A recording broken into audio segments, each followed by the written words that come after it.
3 minute में आपको 3 दोहे चौपाई प्रस्तुत करने हैं। 30 अंकों का टोटल मूल्यांकन किया जाएगा, जिसमें 10 अंक होंगे आपकी कंठस्थता के, 10 अंक होंगे कि आपकी प्रस्तुतिकरण कैसी होती है, और 10 अंक होंगे कि आप जो संदेश बता रहे हैं वो संदेश कितना प्रभावी है। तो इस तरह से आपके 30 अंक होंगे। और सभी को पहले ही ये सूचित कर दिया जाता है कि ओवर टाइम करने पे नकारात्मक अंकन है, और कोई अगर यहाँ पे पेज लेके आता है या हाथ में लिख के आते हैं और जजेस उन्हें देख लेते हैं तो उसके लिए 5 अंकों का नकारात्मक अंकन भी किया जाएगा। तो आप सभी इस बातों का ध्यान रखिएगा। शुरू करें। सबसे पहले मैं आमंत्रित करता हूं साइफ अली को कि वो आए और अपने दोहों का गायन करें।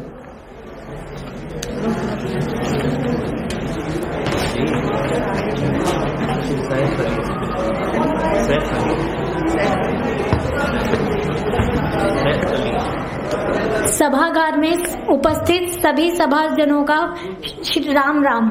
मेरा नाम है शेफाली और मैं दिल्ली विश्वविद्यालय के कालिंदी महाविद्यालय से यहाँ उपस्थित हुई हूँ। मेरा पहला दोहा है उत्तरकांड से। तुम मम सखा भरत समभ्राता सदा रहो पुर आवत जाता, सदा रहो पुर आवत जाता, वचन सुनत उपज सुख भारी, परे हुचर भरी लोचन वारी। जब श्री राम जी वनवास से वापस आते हैं तब वो निषाद जी से कहते हैं कि तुम मेरे मित्र हो, भरत के समान भाई हो, तुम सदा अयोध्या नगरी में आते जाते रहना।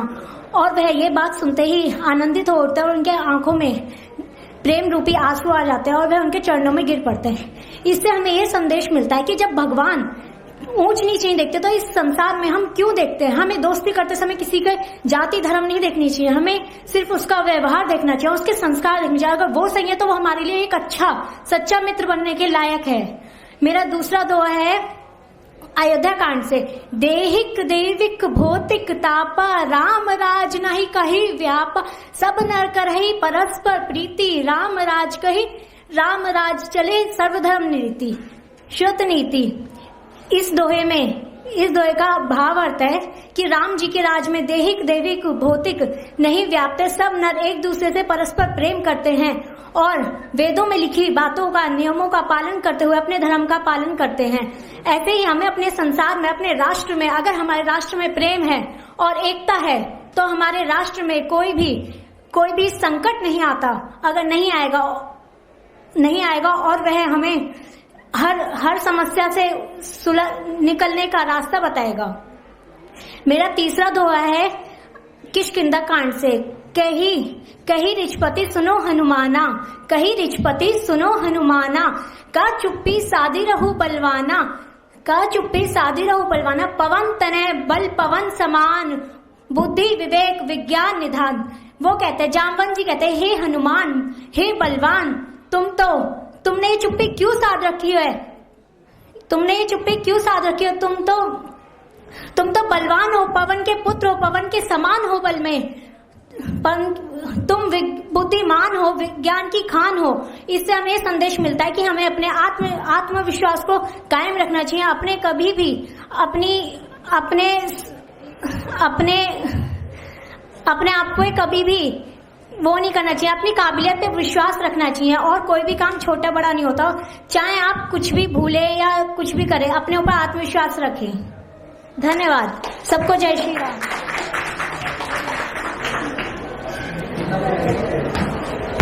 वाह, क्या बात है। इतनी सुंदर प्रस्तुति के लिए दोबारा से एक बार तालियां हो जाए। मैं अगले प्रतिभागी कशिश को बुलाना चाहूंगी मंच पे।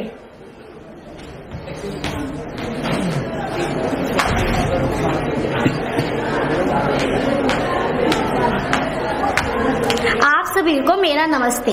आदरणीय निर्णायक मंडल और यहाँ पे उपस्थित सभी श्रोतागणों को मेरा सादर प्रणाम।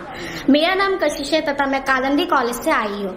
आज मैं आपके सामने रामचरितमानस की कुछ दोहे और चौपाई प्रस्तुत करना चाहती हूँ, जो कि गोस्वामी तुलसीदास द्वारा रचित है। मेरी पहली चौपाई है। अनुसमित गहे प्रभु तहावा, अनुसमित गए प्रभु तहावा, अनु समेत गए प्रभु तहावा, गोदावरी तट आश्रम जहावा। आश्रम देखे जान के हीना, बहे सकल जस प्रकृति दीना।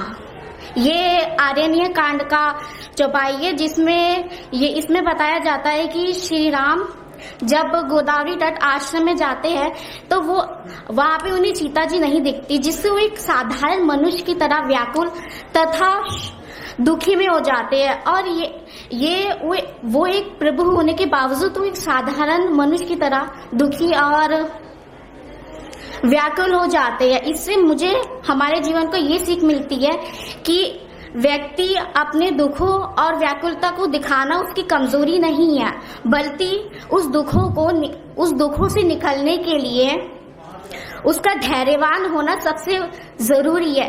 इसी प्रकार इस चौपाई में भी यही बताया जाता है कि प्रभु श्री राम किस तरह वो परिस्थिति से बाहर निकलते हैं और सीता जी को ले आते हैं। मेरी दूसरी चौपाई है राम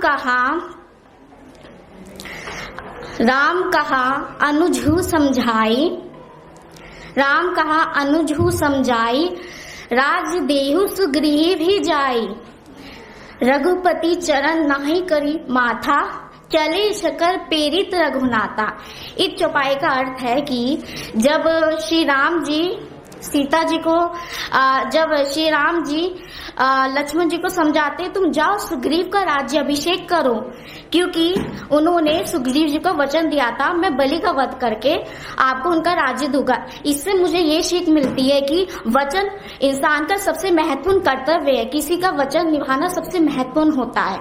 और इसमें यह भी सीख मिलती है कि लक्ष्मण जी बिना कोई तर्क किए राम जी की आज्ञा का पालन करते हैं। मेरी तीसरी चौपाई है जनक सुदा कहू,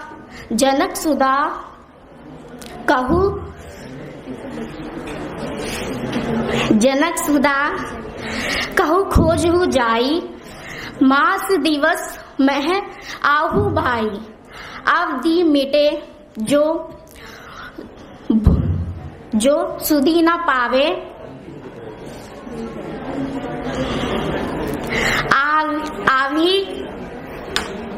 आवी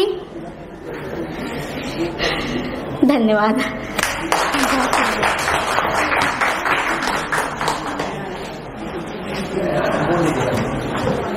बहुत सुंदर प्रस्तुति। अब आगे के लिए मैं बुलाना चाहता हूँ कृति के लिए।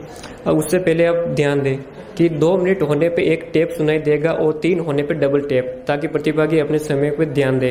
और उसके अलावा जो भी प्रतिभागी यहाँ से जा रहे हैं मन से नीचे, वो यहाँ से अपना फूड कूपन और एक लकी ड्रॉ की चिट ले लें।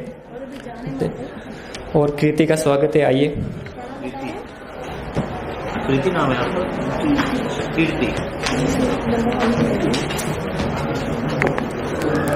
आप सभी को सादर प्रणाम।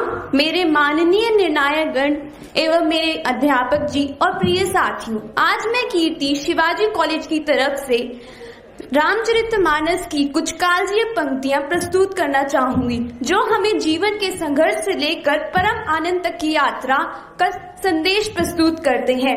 मैं पहले अयोध्या कांड से एक दोहा प्रस्तुत करती हूँ। सुनो भरत भावी प्रबल, बिलखी कहे हो मुनिनाथ, हानि लाभू जीवू मरनु, जसु अब जसु विधिहाथ। यह प्रसंग उस समय को संबोधित करता है जब भरत जी अयोध्या वापस लौटते हैं और उन्हें सुनने में आता है कि राम जी वनवास को चले गए हैं और राजा दशरथ जी की मृत्यु हो गई है। तो वह अत्यधिक दुखी हो जाते हैं, विलाप करने लगते हैं, वे स्वयं को दोषी मानने लगते हैं। उसी समय पे मुनिनाथ जी उन्हीं के धैर्य देने के लिए, उनके शोक को शांत करने के लिए यह पंक्तियां कहते हैं। और वो कहते हैं कि हे भरत सुनो, भावी यानी कि भाग्य अत्यधिक प्रबल बलवान होता है। जीवन में जो हानि लाभ, जन्म हो या मृत्यु हो, सम्मान हो या अपमान हो, यह सब कुछ विधाता के हाथ में होता है। मनुष्य को जो कुछ भी प्राप्त होता है, सुख दुख यश अपयश, यह सब कुछ देवी विधान के अधीन ही होता है।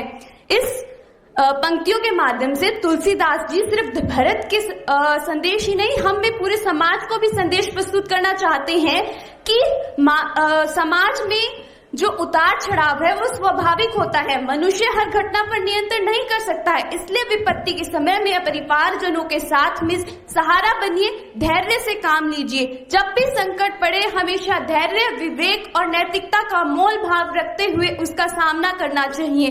अतः सच्चा वीर वही होता है जो विपत्ति के समय में स्थिर रहता है। अब मैं सुंदरकांड से एक चौपाई प्रस्तुत करती हूँ। सुमति कुमति सबके उर रही, सुमति कुमति सबके उर रही, नाथ पुराण निगम अस कही। जहाँ सुमति तह संपत्ति नाना, जहाँ कुमति तह विपत्ति नाना। यह पंक्तियां उस समय के प्रसंग पर है जब विभीषण जी रावण को समझाने का प्रयास करते हैं। वे अत्यधिक क्रोध और अहंकार में होते हैं और आक्रमण की प्रक्रिया कर रहे होते हैं। तभी ये पंक्तियां कही जाती हैं कि तुलसीदास जी कहते हैं कि वेदों और पुराणों में लिखा गया है कि सुबुद्धि और कुबुद्धि मनुष्य के हृदय में रहती है। वह मनुष्य की बुद्धि और चरित्र की परीक्षा लेती है। जिस मनुष्य के पास सुबुद्धि होती है वह संपत्ति से फल फूलित रहता है। यहाँ संपत्ति से तात्पर्य धन, यश, शांति, प्रेम, सफलता इन सब से है, जो मानसिक और नैतिकता समृद्धि की बात करता है। जिस मनुष्य के पास कुबुद्धि होती है उस मनुष्य के जीवन विपत्ति का घर होता है। संकट हो, अशांति हो, पतन हो, यह सब उससे घेर लेता है। तुलसीदास जी इन्हीं पंक्तियों के द्वारा समझाना चाहते हैं कि संपत्ति से नहीं बुद्धि से मनुष्य का जीवन बनता और बिगड़ता है। धन से तो घर बनता है परंतु सुमति से परिवार बनता है। धन से प्रतिष्ठा तो मिलती है परंतु सुमति से सम्मान मिलता है। इसलिए सबको प्रण लेना चाहिए कि हम सुमति से कार्य करें, जिससे हम निष्कपटता से बचे रहे और ईमानदारी, धैर्य से अपने जीवन में सुख शांति प्राप्त करें। अब मैं अंत में एक उत्तरकांड से चौपाई प्रस्तुत करना चाहूंगी। फूलहि फरहि सदा तरु कानन, रही एक संग पंच गंजानन।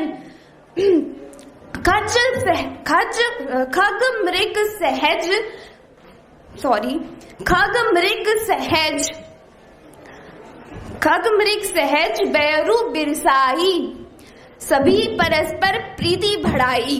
प्रस्तुत पंक्तियों में तुलसीदास जी ने राम राज्य के आदर्श जीवन को, आदर्श शासन और आदर्श समाज की झांकी को प्रस्तुत किया है। वे कहते हैं कि वन में वृक्ष फलों और फूलों से लदे रहते हैं, यानी संतुलित और स्मृति बनी रहती है। पशु और पक्षी मित्रता के संग रहते हैं, शत्रुता को स्वाभाविक रूप से भूल जाते हैं और सब प्रिय और शांति के साथ परस्पर प्रेम की भावना को उजागर करते हैं। इन्हीं पंक्तियों के माध्यम। धन्यवाद।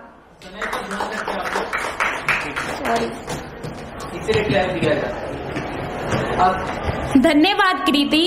आप लोग अपने समय सीमा का ध्यान रखें। अगले प्रतिभागी को मैं मंच पर आमंत्रित करना चाहूंगी, भावना चौहान।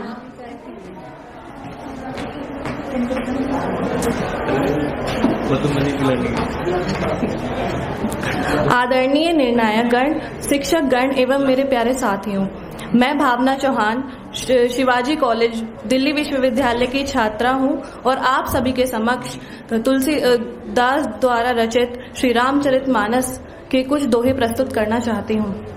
मेरा प्रथम दोहा सुंदरकांड से उद्धृत है। दोहा कुछ इस प्रकार है।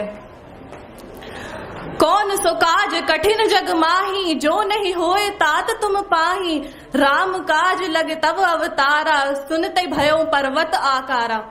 जब जामवन जी हनुमान जी को उनकी शक्तियों का स्मरण कराते हैं तो वो बोलते हैं कि ऐसा कौन सा कार्य है जो आपसे नहीं हो सकता। आप तो श्री राम जी के कार्यों को संपन्न करने के लिए ही अवतरित हुए हैं। तब उन्हें इतना सुनने के बाद हनुमान जी उत्साह के साथ उठते हैं और एक विकराल रूप धारण करके समुद्र को पार करते हैं। हमें भी इस दोहे से हमें यह शिक्षा लेनी चाहिए कि हमारे अंदर, प्रत्येक व्यक्ति के अंदर कुछ विशेषताएं होती हैं, कुछ शक्तियां होती हैं, बस उन्हें जगाने और अच्छी तरह से समझने की आवश्यकता होती है। मेरा दूसरा दोहा कुछ इस प्रकार है, जो कि उत्तम कांड से लिया गया है। देहिक देविक भौतिक तापा, राम राज नहीं काहू ही व्यापा। सब नर करही परस्पर प्रीति, सुनहि सुव्रत नवनीति। देहिक देविक भौतिक तापा, राम राज नहीं काहू ही व्यापा। राम के राज्य में जब राम जी सिंहासन पर विराजमान थे तो उनके राज्य में कैसा भी सांसारिक और मानसिक कोई दुख नहीं था। सब लोग आपस में मिलकर प्रेम भाव से रहते थे। यही शिक्षा हमें अपने जीवन में भी उतारनी चाहिए। एक आदर्श समाज के लिए यह सबसे ज्यादा जरूरी है कि सब में समानता और समान भाव हो और सभी अपने धर्मों का अच्छे से पालन करें। मेरा तीसरा दोहा कुछ इस प्रकार है, जो कि सुंदरकांड से ही उद्धृत है। विनय न मानत जलधि जड़, विनय न मानत जलधि जड़, विनय न मानत जलधि जड़, विनय न मानत जलधि जड़। गए 3 दिन बीत, बोले राम सकोप तब, भय बिन होई न प्रीत। जब राम जी ने लंका जाने के लिए समुद्र से रास्ता मांगा, वो 3 दिन तक विनम्रता से प्रार्थना करते रहे, लेकिन समुद्र ने अहंकारवश, या बोल सकते हैं कि उनके दर्शनवश उन्हें रास्ता नहीं दिया। तब वह तीसरे दिन क्रोध में आकर बोले कि भय बिनु प्रीत नहीं हो सकती। अर्थात हमें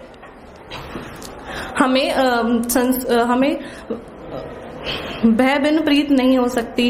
अर्थात हमें अनुशासन और दृढ़ता दोनों की आवश्यकता होती है। अगर कोई अज्ञानी या कोई अधर्मी पुरुष या कोई हठी व्यक्ति बात को नहीं समझता तो उसे दृढ़ता और प्रेम के साथ समझाना चाहिए। धन्यवाद।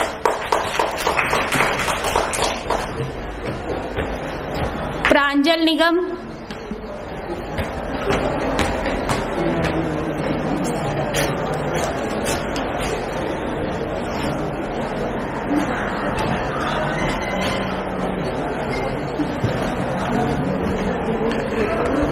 अधिनिर्णायक मंडली को मेरा सादर प्रणाम। मैं आपकी अनुमति से शुरू करना चाहूंगी। मेरा पहला दोहा है। चंदू चवे बरु अनल कना, सुधा होई विषतूल। चंदू चवे बरु अनल कना, सुधा होई विषतूल। मैं वापस से शुरू करना चाहूंगी, ठीक है। कही रीछ पति सुनो हनुमाना, कह रीछ पति सुनो हनुमाना। का चुप साधि रहु बलवाना, पवन तने बल पवन समाना। बुद्धि विवेक विज्ञान निधाना। यह श्लोक हमें देखने को मिलता है। इसमें तुलसीदास जी बताते हैं कि जब जो जाम्बवन जी थे वे हनुमान जी को प्रेरित करते हैं, इसी प्रकार हमें अपने जीवन में हमारे पिता द्वारा, हमारी माता द्वारा और हमारे गुरुओं द्वारा प्रोत्साहन की आवश्यकता होती है। जब हम हमारे अंदर की विशेषता को, अपनी शक्तियों को भूल जाते हैं तो हमें हमारे बुजुर्गों द्वारा उस प्रोत्साहन की आवश्यकता होती है। दूसरा दोहा। कवन सुकाज कठिन जग माही, जो नहीं होई तात तुम पाही। राम काज लगी तव अवतारा, सुनत ही भयउ पर्वताकारा। इस श्लोक के अंदर, इस दोहे के अंदर तुलसीदास जी हमें बताना चाहते हैं कि कैसे जब मनुष्य अपने जीवन के उद्देश्य को जानता है तो वह अपने कार्यों का निर्वहन और बेहतर तरीके से कर पाता है। जब जाम्बवन जी हनुमान जी को बताते हैं कि उनका जन्म ही राम कार्य के लिए हुआ है, तब वह बड़े से बड़ा कार्य पर्वत के समान आकार भी ले लेते हैं। मेरा तीसरा दोहा है। विनय न मानत जलधि जड़, गए 3 दीन बीत। बोले राम सकोप तब, भय बिनु होए न प्रीत। इस दोहे के अंदर तुलसीदास जी हमें बताते हैं कि विनम्रता मनुष्य का एक नैसर्गिक गुण है, परंतु जब समय आता है तो मनुष्य को कठोरता भी दिखानी पड़ती है। और ऑपरेशन सिंदूर के दौरान डीएचएमओ द्वारा इस दोहे को बताते हुए बोला गया था कि कैसे मनुष्य केवल एक समय तक ही अधर्म को सहन कर सकता है और अधर्म को सहन करना भी एक अधर्म ही है। धन्यवाद।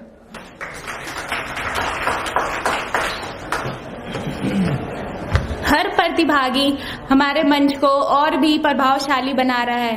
अगले प्रतिभागी को आमंत्रित करना चाहूंगी, अभिलाषा दुत्ता।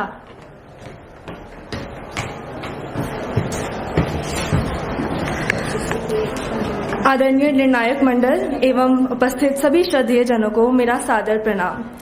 श्री रामचरितमानस केवल एक धार्मिक ग्रंथ नहीं है, यह नैतिकता, सहानुभूति और संवेदनशीलता का एक मार्ग है, एक मार्गदर्शक है।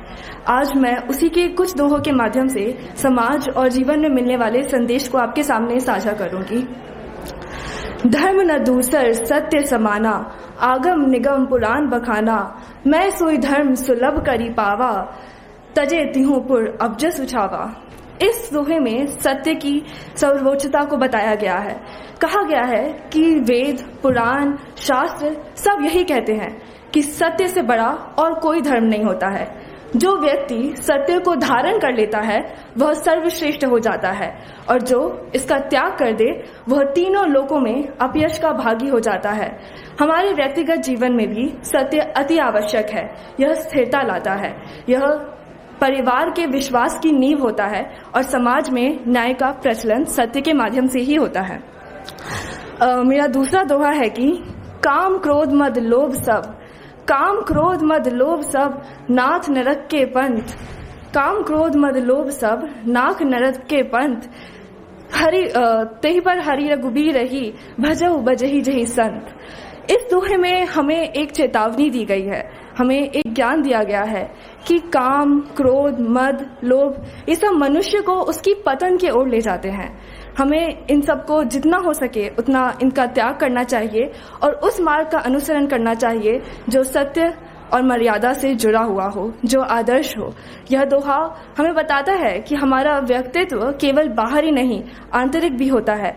जो इन विनाशकारी आदर्शों का त्याग नहीं करता है वह जीवन में विपत्ति और दुष्कर्मों से घिरा रहता है। मेरा तीसरा दोहा यह है कि सचिव वैद्य गुरु तीन जो, प्रिय बोलहि यह आस। सचिव वैद्य गुरु तीन जो, प्रिय बोलहि भय आस। राज धर्म और तन के, तुरंत भय गही नाश। इस दोहे का अर्थ यह है कि यदि हमारे सचिव यानी मंत्री, वैद्य और गुरु हमारे भय के कारण या लाभ की आशा के कारण हमें सत्य न बताकर प्रिय वचन बोलते हैं तो यह एक दिन हमें अपने पतन की ओर ले जाता है। यह बात आज के समय में भी उतनी ही प्रासंगिक है। यदि हमारा डॉक्टर हमें सही सलाह ना दे, सलाहकारी हमें झूठ बोलें, और यदि हमें शिक्षक सही मार्गदर्शन ना दे तो न केवल व्यक्ति बट पूरा समाज और संस्था संकट में पड़ जाते हैं। रामचरितमानस की ये पंक्ति आज भी उतनी प्रासंगिक है जितनी कई सालों पहले थी, और आज ये हमें बताता है, शायद यही रामचरितमानस का संदेश है कि कुछ पंक्तियां कभी भी खत्म नहीं होती और वो कालजयी होती हैं। धन्यवाद।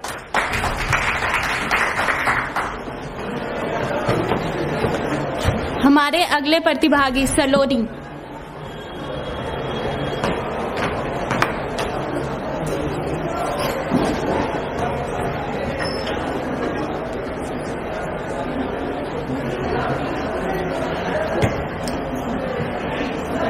हेलो, आज के इस पावन अवसर पर मानस के मधुर रसों को बिखेरने का कार्यक्रम है। आप सभी को मेरा साष्टांग प्रणाम।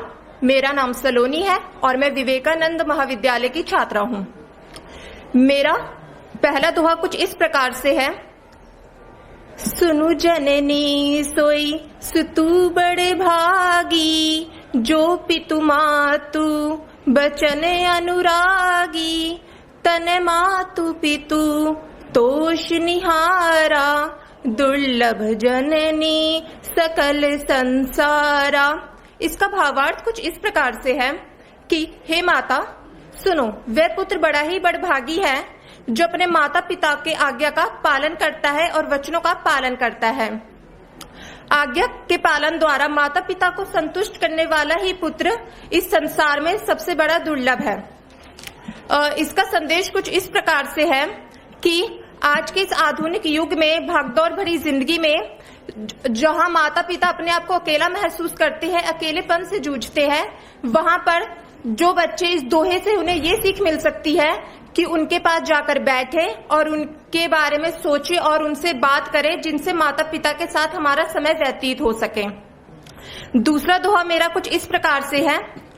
मुखिया मुखु सो चाहिए, खान पान कहूं एक। मुखिया मुखु सो चाहिए, खान पान कहूं एक। पालई पोषई सकल, तुलसी सहित विवेक। इसका भावार्थ कुछ इस प्रकार से है। तुलसीदास जी कहते हैं कि श्री रामचंद्र जी ने कहा है कि मुखिया को मुख के समान होना चाहिए, चाहे वो परिवार का हो, समाज का हो या फिर देश का हो। जिस प्रकार मुख केवल एक है और अकेला है और वो सभी अंगों का पालन पोषण करता है। और इसका संदेश कुछ इस प्रकार से है कि जो भी मुखिया है हमारे देश के, परिवार के या फिर समाज के, वो उनका उत्तरदायित्व बनता है कि वो उत्तरदायित्व के जो अधिकार है और उत्तरदायित्व उनके समानांतर चलते हैं, एक दूसरे के बिना वो अधूरे हैं। और मेरा तीसरा दोहा कुछ इस प्रकार से है। जन्म में एक संग सब भाई, भोजन शयन के लिलरिकाई। जन्म में एक संग सब भाई, भोजन शयन के लिलरिकाई। बिमल बंस यहु अनुचित एकु, बिमल बंस यहु अनुचित एकु। बंधु बिहाई बड़े ही अभिषेकु। इसका भावार्थ कुछ इस प्रकार से है कि कि सभी भाई एक साथ जन्मे, खाना पीना सोना लड़कपन के खेल कूद सब एक साथ हुए, लेकिन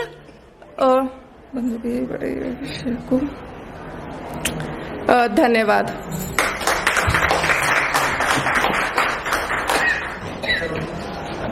बहुत ही सुंदर सलोनी। अपने समय सीमा का ध्यान रखें और अगले प्रतिभागी संध्या को मंच पर आमंत्रित करना चाहूंगी।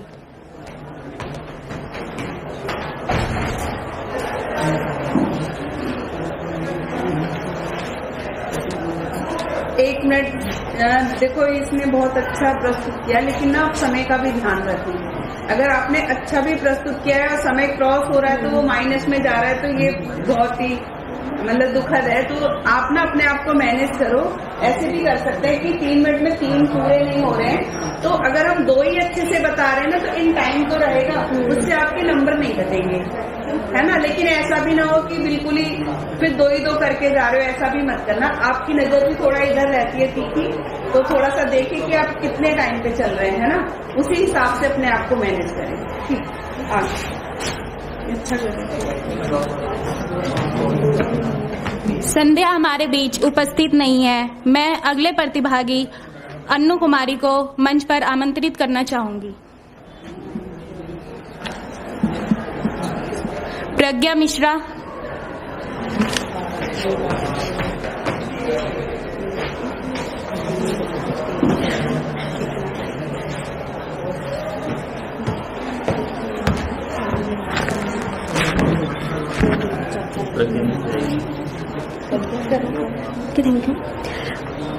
मेरा नाम प्रज्ञा मिश्रा है और हमारे सामने जो 25 सम्मानीय गुरुजन हैं, हम उनको सादर प्रणाम करते हैं। मेरा ये चौपाई है। जब जामुन जी श्री हनुमान जी को उनकी शक्तियों का बोध कराते हैं, कहते हैं, कहे रे क्षिपति सुनु हनुमान, काजु पिसाधि रहो बलवान। पवन तनय बल पवन समान, बुद्धि विवेक विज्ञान निधान। मतलब ऋक्षपति यहाँ पे जामन जी को कहा गया है। जामन जी कहते हैं, हे हनुमान जी, हे बलवान, आपने ये मौन धारण क्यों किया हुआ है? आप जब श्री राम प्रभु के कार्य का अवसर आया है, जब समुद्र को पार करना है, तब आपने ये मौन धारण किया हुआ है और फिर जामवंत जी कहते हैं, हे हनुमान, आप तो पवन के पुत्र हो, पवन तनय बल पवन समाना। आप पवन के पुत्र हो और पवन के समान आपका वेग है और आपने ये मौन धारण किया हुआ है। और फिर बोलते हैं कि आप तो बल, बुद्धि और विज्ञान की खान हो। तो इससे हमें यह शिक्षा मिलती है कि हमारे अंदर, हम सबके अंदर एक अपार शक्ति होती है और हमें उन शक्तियों को पहचानना चाहिए और हमें अपने साहस और आत्मविश्वास के साथ अपने कर्तव्यों का पालन करना चाहिए। नेक्स्ट कहते हैं कि कवन सुकाज कठिन जग माही, जो नहीं होई तात तुम पाही। राम काज लगी तो अवतारा, सुनत ही भयो पर्वताकारा। तो यहाँ पे हनुमान जी और श्री जामवंत जी कहते हैं हनुमान जी से कि ऐसा कौन सा कार्य है जो आपसे नहीं हो सकता। तो श्री हनुमान जी क्या करते हैं कि वो मतलब इतना विशेष प्रतिज्ञा नहीं करते हैं, वो मतलब श्री राम प्रभु का ऐसे नाम जप करते हैं। बट जैसे ही श्री हनुमान जी ये सुनते हैं कि राम काज लगी मम अवतारा, मेरा अवतार श्री राम प्रभु के कार्य के लिए हुआ है, ये सुनते ही वो अपने शरीर का आकार बढ़ाने लगते हैं और एक विशाल काय पर्वत के समान हो जाते हैं। नेक्स्ट है कि प्रवेशी नगर की जय सब काजा, हृदय राखी कौशलपुर राजा। गरल सुधारि पुकरहि मिताई, गोपद सिंधु अनल सितलाई। गरुड़ सुमेरु रेणु समताही, राम कृपा करि चितवा जाहि। तो इसका अर्थ है कि लंकिनी जब हनुमान जी के मुझका प्रहार से जब मूर्छित होकर जब वापस उठती है तो कहती है कि आप श्री राम प्रभु को हृदय में धारण करके आप अपने नगर में प्रवेश कीजिए, अपने सारे काम करिए। तो यहाँ पे स्वामी जी कहते हैं कि अगर श्री राम प्रभु अगर किसी पर एक बार भी कृपा दृष्टि करके देख लेते हैं तो जो गरल मतलब होता है विष भी अमृत के समान हो जाता है, और जो सिंधु है, समुद्र है, वो गाय के खुर के बराबर हो जाता है, शत्रु भी मित्रता करने लगते हैं, और जो सुमेर पर्वत है वो भी रज के समान हो जाता है। इसलिए हमें इससे शिक्षा मिलती है कि हमें कोई भी कार्य श्री राम प्रभु के स्मरण करते हुए करना चाहिए, जो भी कठिन से कठिन कार्य सरल हो जाता है। धन्यवाद। बहुत ही सुंदर प्रज्ञा। मैं अपने अगले प्रतिभागी दीपांशु यादव को आमंत्रित करना चाहूंगी।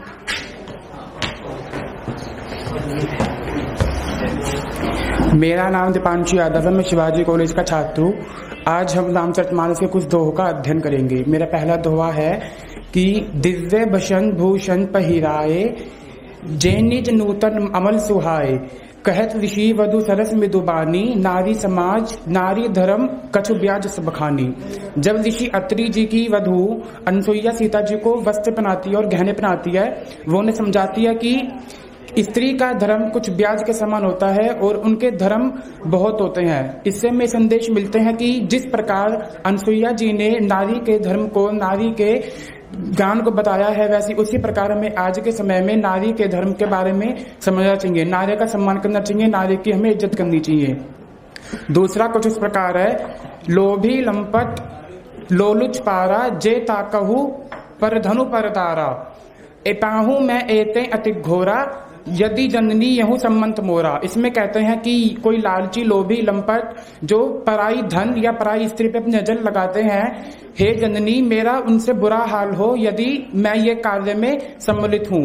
इससे हमें संदेश मिलता है कि हमें आज मेहनत से कमाए गए धन और पराई स्त्रियों पे कभी बुरी नजर नहीं डालनी चाहिए, क्योंकि स्त्री एक देवी का रूप होता है और हमें स्त्री का सम्मान हालात में करना चाहिए। जैसे कि हमारी माँ हम सम्मान करते हैं, अपनी बहनों का सम्मान करते हैं, हमें औरों की माँ का, औरों की बहनों का भी सम्मान करना चाहिए। तीसरा ही चौपाई कुछ इस प्रकार है, सुनहु मात सोही सुतु बड़ भागी, जो पितु मातु वचन अनुरागी। तनय मातु पितु तोष निहारा, दुर्लभ जननी सकल संसारा। इसमें कहते हैं राम कौशल्या जी से, हे माता, इस विश्व में वही पुत्र बहुत बड़ा भागी है जो माता पिता के वचन को मानते हैं और जो पुत्र अपने माता पिता को चिंता मुक्त करते हैं। तोष निहारा मतलब उनको चिंता मुक्त रखते हैं, वो पुत्र इस जग में बहुत ही दुर्लभ, बहुत ही कम मिलते हैं। इसका संदेश हमें मिलता है कि जिस प्रकार राम जी ने अपना अनुचित भी नहीं देखा और माता पिता के वचन मानने के लिए वो 14 वर्ष के वनवास के लिए चले गए। इससे में संदेश ये भी मिलता है कि हमें आज के समय में कम से कम दिन में 1 या 1.5 घंटा माता पिता को देना चाहिए, उनके साथ रहना चाहिए, उनसे उनको बातचीत करनी चाहिए ताकि उन्हें भी अच्छे लगे और हमें भी अच्छा लगे। जय श्री राम।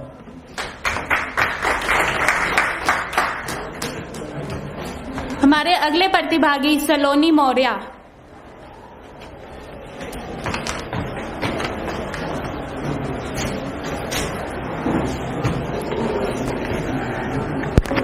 सभी को मेरा नमस्कार। मैं सलोनी मौर्य दौलतराम महाविद्यालय से।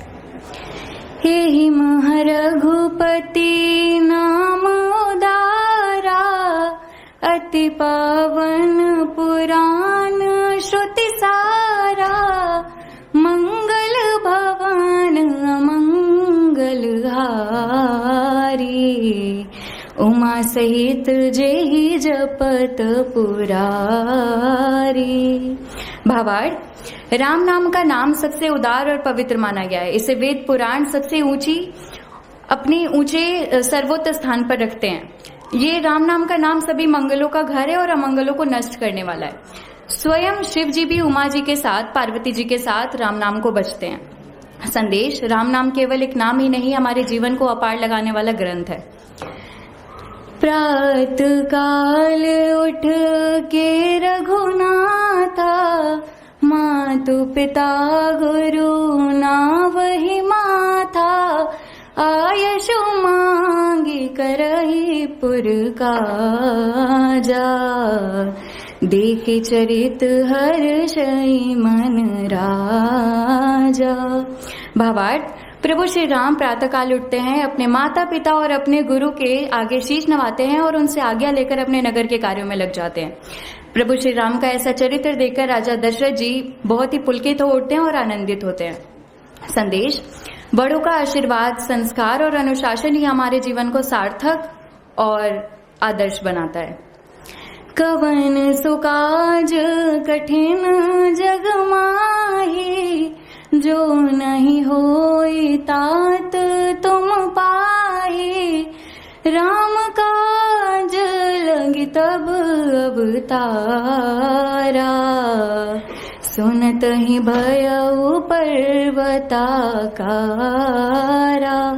भावार्थ, यहाँ पे बताया गया है कि ऐसा कौन सा कार्य है ताज जो आप नहीं कर सकते। आपका तो जन्म ही, अवतार ही राम जी के कार्य के लिए हुआ है।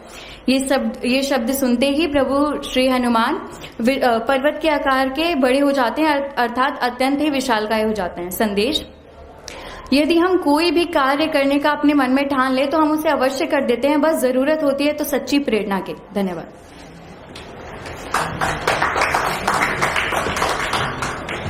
धन्यवाद सलोनी, आपकी आवाज और प्रस्तुति दोनों ही सराहनीय है। मैं अपने अगले प्रतिभागी हिमांशु यादव को मंच पर आमंत्रित करना चाहूंगी। नमस्ते, मेरा नाम हिमांशु यादव है फ्रॉम शिवाजी कॉलेज।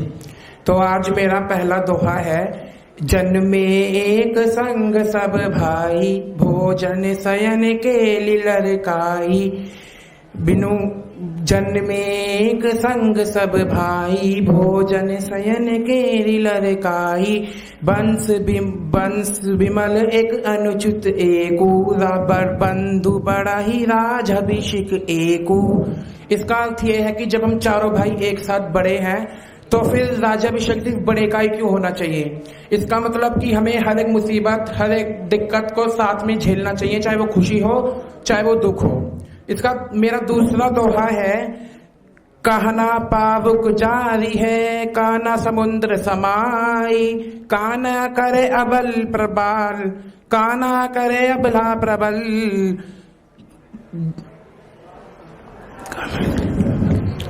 मेरा तीसरा दोहा मेरा ये है कि सुगम अगम अजुमंद कठोरे, अरुथु अमित अति पाखर तोरे, जो निज मुखुर मुखुर निज पानी, कहू न जाए अमित बखानी। इसका मतलब ये है कि जब भरत राम जी को वापस लेने के लिए वनवास आते हैं तब भरत अपने वनवास में वो राम जी से ऐसे संवाद करते हैं कि मुनि कहते हैं उनको कि आपके संवाद में अक्षर बेशक कम हो, लेकिन जो उनका अर्थ है वो इतना अपार है कि वो मनुष्य के चित्त में जाकर उनको भावुक कर देता है। तो इसीलिए हमें इस संदेश को अपनाना चाहिए कि हमें संवाद करते समय बेशक हमारे शब्द थोड़े हो, लेकिन हमें उसके अर्थ को ऐसा करना चाहिए ताकि जिसको हम बोल रहे हैं वो उसको आराम से समझ में आ सके। धन्यवाद।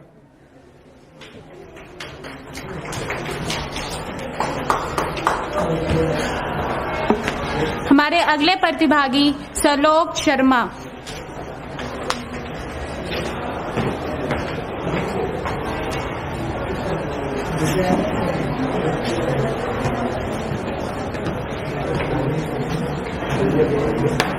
श्री राम। तो प्रात उठी रघुनाथ मातु पिता गुरु ना वही माथा।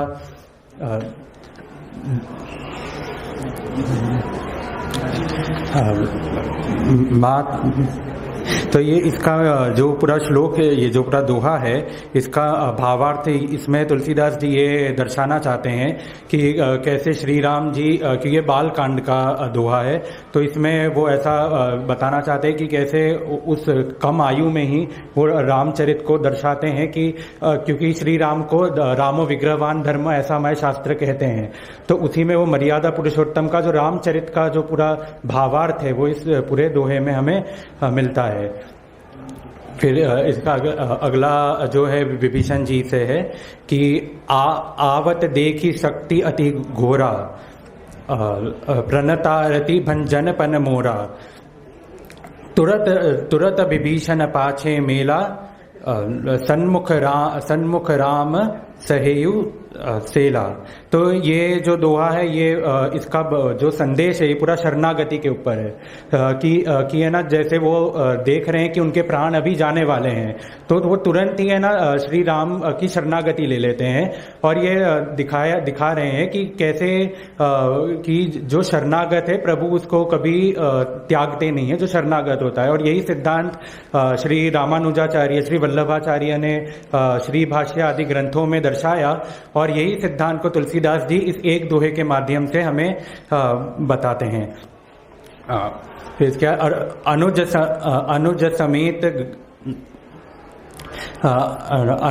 समेत प्रभु गए तब ही गोदावरी तट आश्रम जवही। आश्रम देखी जानकी हीना। फिर ये वाले दोहे में ऐसे दर्शाया जा रहा है कि इसमें सबसे पहली बात तो एक एंटीथीसिस है कि तुलसीदास जी पहले है ना प्रभु शब्द का इस्तेमाल कर रहे हैं और दोहे के अंत में वे दीन शब्द का इस्तेमाल करते हैं। तो ये मतलब ऐसे बताया जा रहा है कि जो अक्षर परम ब्रह्म है वो भी अपनी अवतार लीला में उनको भी दीन भावना आ जाती है, क्योंकि इसमें विरह रस बताया गया है कि कैसे पुरुष और प्रकृति का विरह हो रहा है। तो यही चीज है। और थोड़ा क्षमा मांगना चाहूंगा।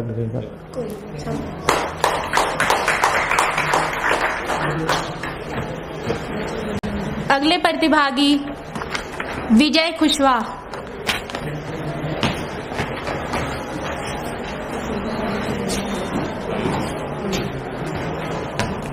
सर्वप्रथम मेरी ओर से आप सभी को सादर प्रणाम। मेरा नाम विजय कुशवाहा है। मैं स्वामी श्रद्धानंद विश्वविद्यालय का छात्र हूँ।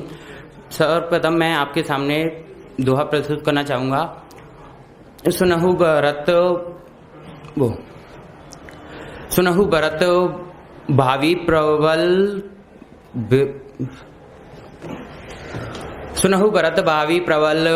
बिरखी। अरे पानी पियोगे? थोड़ा सा बस पानी रुक सकते हैं।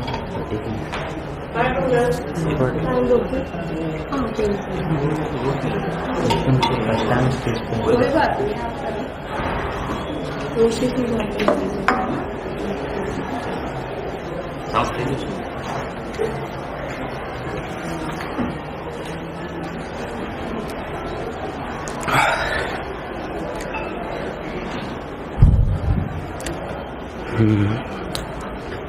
सुनहु भरत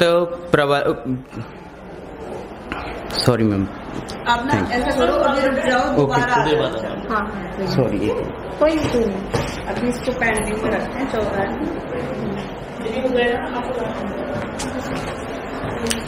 अब मैं मंच पर अगले प्रतिभागी मोहित राठौड़ को आमंत्रित करता हूं।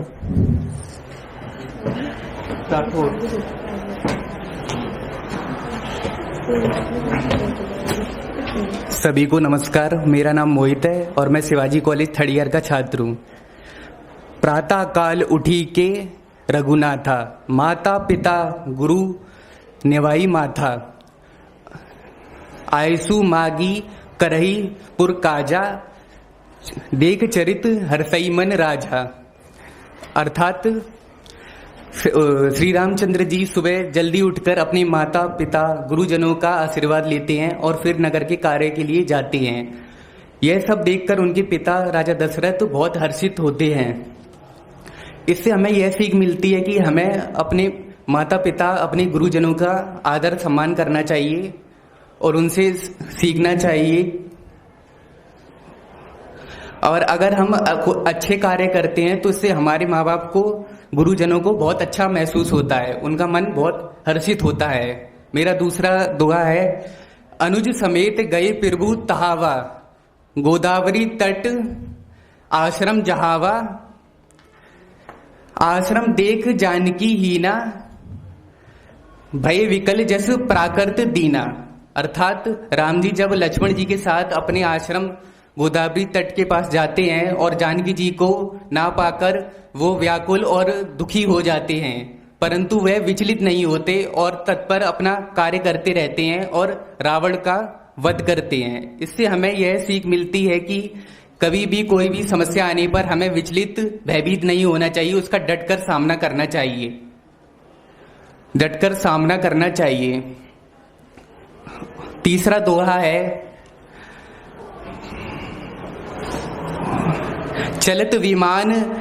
चलत विमान कोलाल होई, जय रघुवीर कही सब कोई,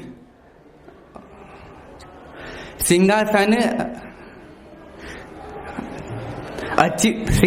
अति उच्च मनोहर, श्री समेत प्रभु बैठे तापर। अर्थात जब श्री रामचंद्र जी रावण का वध कर देते हैं और उसके बाद जब वह अयोध्या के लिए वापस लौटते हैं और उनका रथ जा रहा होता है तो लोग बहुत कोलाहल मचाते हैं और लोगों के अंदर बहुत खुशी होती है। और उनका जो रथ होता है उस पर वो बहुत सुंदर, एक रथ पर बहुत सुंदर सिंहासन होता है और सिंहासन पर सीता समेत वो श्री रामचंद्र जी विराजमान होते हैं। इससे हमें यह पता चलता है कि हमें हमेशा धैर्य रखना चाहिए और अच्छाई कभी भी हमेशा अच्छाई की बुराई पर अच्छाई की जीत होती है और धैर्य रखना चाहिए और अपना कार्य करते रहना चाहिए। एक दिन हमें सफलता जरूर मिलती है और बाद में सब कुछ अच्छा हो जाता है। धन्यवाद।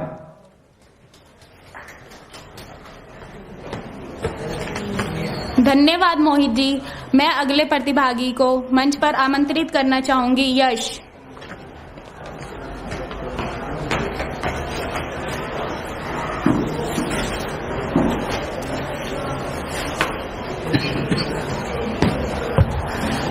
नमस्कार, मैं शिवाजी कॉलेज का छात्र, प्रथम वर्ष का छात्र हूँ और मैं आप सबके समक्ष रामचरितमानस के दोहे प्रस्तुत करना चाहता हूँ। मेरा पहला दोहा है, सुनौ भरत भावी प्रबल बिलखी, कहू मुनिनाथ, हानि लाभु जीवनु मरनु, हानि लाभु जीवनु मरनु, जसु अबजसु विधिहात। इसका भाव अर्थ है, जब भरत अयोध्या पहुंचते हैं और उन्हें पता चलता है कि राम जी को वनवास दे दिया गया है तो वह बहुत दुखी होते हैं। उसी में मुनिनाथ जी उन्हें कहते हैं, हे भरत, भाग्य बहुत ही प्रबल होता है, हानि लाभ जीवन मरण, हानि लाभ जीवन मरण, यश उपयश, ये सब ईश्वर का विधाता के हैं। इससे हमें यह संदेश मिलता है कि हमारे जीवन में हर घटना में हमें नियंत्रण में नहीं है। मेरा दूसरा दोहा है, सुनु जननी सोई सुतु बड़ भागी, जो मातु पितु वचन अनुरागी। तने मातु पितु तोष निहारा, तने मातु पितु तोष निहारा, दुर्लभ जननी सकल संसारा। इसका भाव अर्थ है, हे माता, वह पुत्र बड़ा ही भाग्यशाली है जो अपने माता पिता के वचन और उनका आज्ञा का पालन करता है और जो उन्हें कष्ट नहीं देता और उन्हें प्रसन्न रखता है, वो दुनिया और संसार में सबसे दुर्लभ है, अर्थात सबसे कम संख्या में पाया जाता है। इससे हमें यह संदेश मिलता है कि हमें अपने माता पिता का आदर और उनसे सम्मान करना चाहिए। मेरा तीसरा दोहा है, प्रातः काल उठी के रघुनाथा, मातु पिता गुरु नावई माथा। आयसु मांगी करईपुर काजा, आयसु मांगी करईपुर काजा, देखी चरित हर्षई मन राजा। इसका भाव अर्थ है, श्री राम जी प्रातः काल में उठ के अपने माता पिता और गुरु जी को प्रणाम करते थे और उनकी आज्ञा लेकर नगर के कार्य करते थे। और जो उनके पिताजी थे दशरथ जी, वो वह देख के मन ही मन प्रसन्न होते थे। इससे हमें यह संदेश मिलता है कि हमें सुबह जल्दी उठकर अपने माता पिता को प्रणाम करना चाहिए और उससे दिन मंगलकारी होता है। धन्यवाद।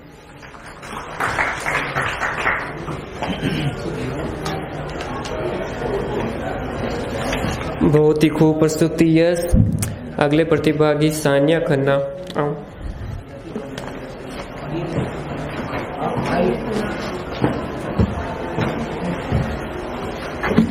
सभी शिक्षकगण और मेरे प्यारे विद्यार्थियों, सभी मेरे सहपाठियों, आप सबको मेरा सादर नमस्कार। मेरा नाम सानिया खन्ना है और मैं शिवाजी कॉलेज की छात्रा हूँ। आज मैं आप सभी के सामने रामचरितमानस के कुछ दोहे प्रस्तुत करने जा रही हूँ। मेरा पहला दोहा है, लोभी लंपट कहू न काई, सब लोभी लंपट कहू न काई, दोहे बोले जान न पाई। सब पाओ में गति सुख दुख मोरा, जहू जननी माता मोरा। इसका भाव अर्थ यह कहता है कि जो व्यक्ति लोभी और लंपट होता है उसको कभी भी सुख की प्राप्ति नहीं होती और उसकी स्थिति बहुत ही भयावह होती है। इसलिए राम जी कहते हैं कि मेरी माता कौशल्या सभी को समान नजरों से देखती है, उसी प्रकार हमें भी सभी को समान नजरों से देखना चाहिए। और इसका संदेश यही कहता है कि जो व्यक्ति अच्छे और सच्चे हृदय का होता है वही जिंदगी में खुशी पाता है, तथा जो व्यक्ति दूसरों के धन और पत्नियों पे गंदी नजर डालता है वह कभी सुख नहीं पाता। इसलिए हमें सज्जन और सहृदय का बनना चाहिए। दूसरा दोहा है, बोले लखन मधुर मृद वाणी, बोले लखन मधुर मृद वाणी, कहत न कोई सुख दुख जानी। बोले लखन मधुर मृद वाणी, कहत न कोई सुख दुख जानी। जो है अपने कर्मों का फल ही पाता, दूजे की कोई ना आसान। इसका भाव अर्थ ये कहता है कि हर व्यक्ति के कोई भी व्यक्ति को किसी दूसरे के ऊपर अपने कर्मों का दोष नहीं डालना चाहिए, क्योंकि हर व्यक्ति सिर्फ और सिर्फ अपने ही कर्मों का जो है वो फल पाता है। और इसलिए हमें हमेशा अच्छे कर्म करने चाहिए और यही संदेश है कि अच्छे कर्मों का फल हमेशा अच्छा ही मिलता है, इसलिए अच्छे कर्म करने चाहिए। मेरा तीसरा संदेश ये है, दोहा ये है कि मुखिया मुख सा होनो चाहिए, खान पान कहुएक, पाले पोषी सकल अंग, तुलसी सहित विवेक। इसका अभाव अर्थ यह कहता है कि जो मुखिया है, जो नेता है, वो हमेशा एक समान दृष्टि से अपने भाव को देखना चाहिए और वो सबके हित के बारे में सोचे। जैसे कि मुख होता है एक शरीर का, उसमें खाते हैं, लेकिन भरण पोषण जो है वो हमारे सभी अंग का होता है। उसी प्रकार एक नेता को सभी के बारे में सोचना चाहिए और अपनी प्रजा को अच्छा बनाने के लिए उन सबके हित में काम करना चाहिए। इसका संदेश यही है कि एक अच्छा नेता विवेकपूर्ण, न्यायकारी और सभी के हित में सोचने वाला होता है। धन्यवाद।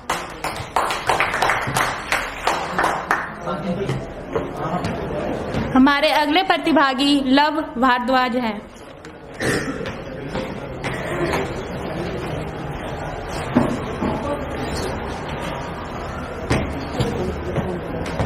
आप सभी को जय श्री सीताराम। मैं लव भारद्वाज राजधानी महाविद्यालय के द्वितीय वर्ष का छात्र।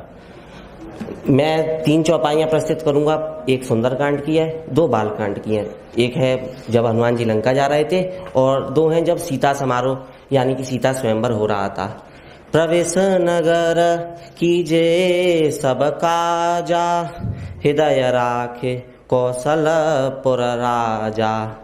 इसका भावार्थ है, मानस में तुलसी बाबा कहते हैं कि राम के नाम को ही जीवन में हम जब भी कहीं जाएं, राम के नाम को हमेशा जीवन में अपने साथ रखना चाहिए, क्योंकि राम से बड़ा राम का नाम, अंत में यही आए तेरे काम। राम का ही नाम हमेशा जीवन में, क्योंकि अखिल ब्रह्मांड नायक का जो ये नाम है, अखिल ब्रह्मांड नायक का जो नाम है, सो सुखधाम राम असना, अखिल लोक को विश्राम करने वाला जो नाम है वह आपके हमेशा काम आएगा।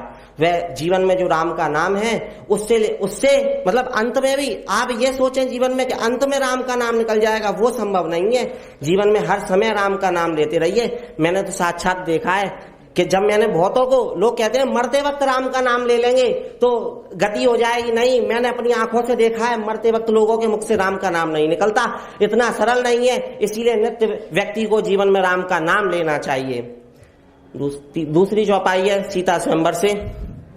विश्वामित्र समय शुभ जानी, बोले अति सनह मयवानी। उठो राम बंजऊ भव चापा, मेटहु तात जनक परितापा। तो इसमें वे कहते हैं विश्वामित्र जी ने समय शुभ जाना। इसका मतलब क्या है? विश्वामित्र जी चाहते तो ये भी तो कह सकते थे सभा में आकर के कि ये मेरे शिष्य हैं, इन्होंने ताड़का को मारा है, पहले धनुष इनको ही उठाने दीजिए। सबने ट्राई कर लिया। उसके बाद जनक जी भी क्रोधित हो गए, उन्होंने भी कहा कि क्षत्रियों से शायद परशुराम जी ने विहीन कर दिया है, परंतु नहीं, उन्होंने अंत समय तक का इंतजार किया। दुनिया शायद ये कह देती ना कि हमें तो मौका ही नहीं दिया, हम उठा सकते थे, लोग शायद ये बात कहते हैं। उन्होंने कहा नहीं। इससे यह शिक्षा मिलती है, भावार्थ ये है कि बड़े बड़ाई ना करें और बड़ा ना बोले बोल। कभी जो व्यक्ति जो बहुत ब्रिलियंट और ट्रिलियंट होता है ना जीवन में, वो कभी भी अपनी बड़ाई नहीं करता, क्योंकि हीरे ने कभी नहीं कहा कि उसका लाख टके का मोल है। ये मतलब यह बताता है जो व्यक्ति जितना जीवन में सूक्ष्म होगा ना, जितना छोटा होगा, अपने आप को उतना बड़ा चिल्ला करके कहेगा कि मैं ऐसा हूं, मैं वैसा हूं। परंतु जो ज्ञानी पुरुष होगा, जो ब्रिलियंट और ट्रिलियंट पुरुष होगा ना, वो जीवन में कभी नहीं करेगा। यह रामचरितमानस हमको सिखाती है, जीवन जीने के तरीके को सिखाती है, सर्वे भवन्तु सुखिनः सिखाती है, विश्व का कल्याण सिखाती है। एक बात और मैं कहूंगा, सीता जी ने कहा कि मोर मनोरथ जानवनी के बसों सदा और पर सभी के। अपना कल्याण नहीं चाहा, उन्होंने दुनिया का कल्याण चाहा। यह हमें रामचरितमानस सिखाती है। सभी को राम नाम, सभी को जय श्री सीताराम। अब मैं मंच पे आमंत्रित करना चाहूंगी सुरभि को।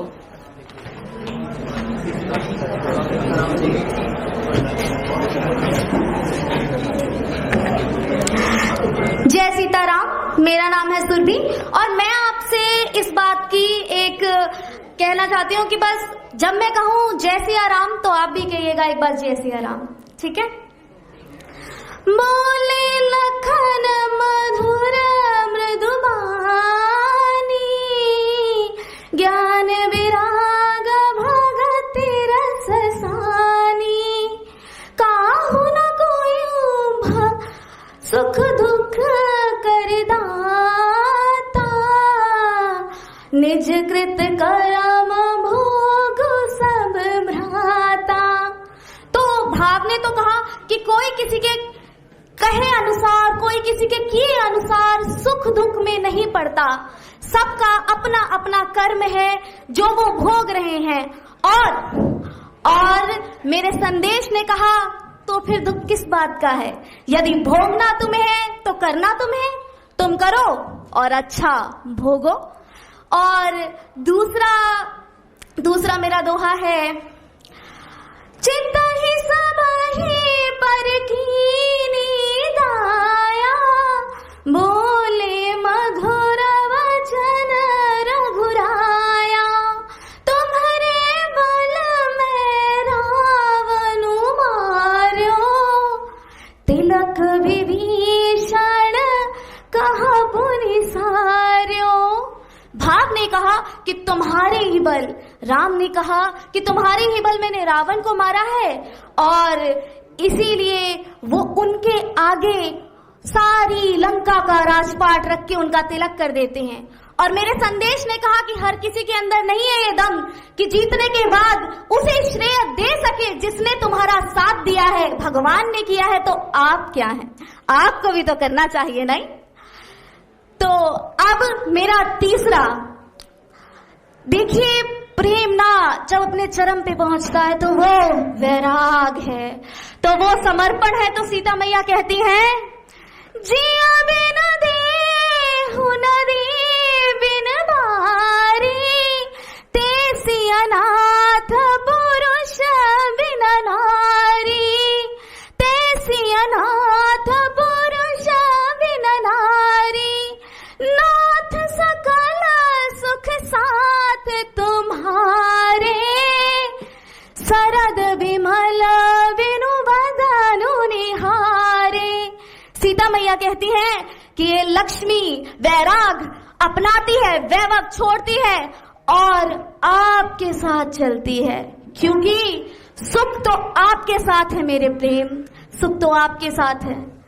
प्रेम अपने आप को जब पहुंचाता है उस चरम पर जब आप अपने प्रेमी का नाम रखते हैं सबसे ऊपर।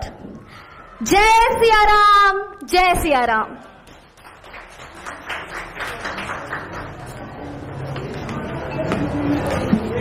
बहुत ही सुंदर प्रस्तुति, आपके जोश और लगन आपकी आवाज में दिखाई दे रही है। धन्यवाद।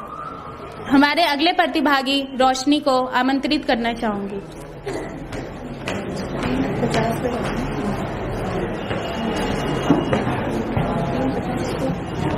नमस्कार, मेरा नाम रोशनी है। शिवाजी कॉलेज से मैं आपको दोहे प्रस्तुत करना चाहती हूँ। अनुचित उचित, अनुचित उचित,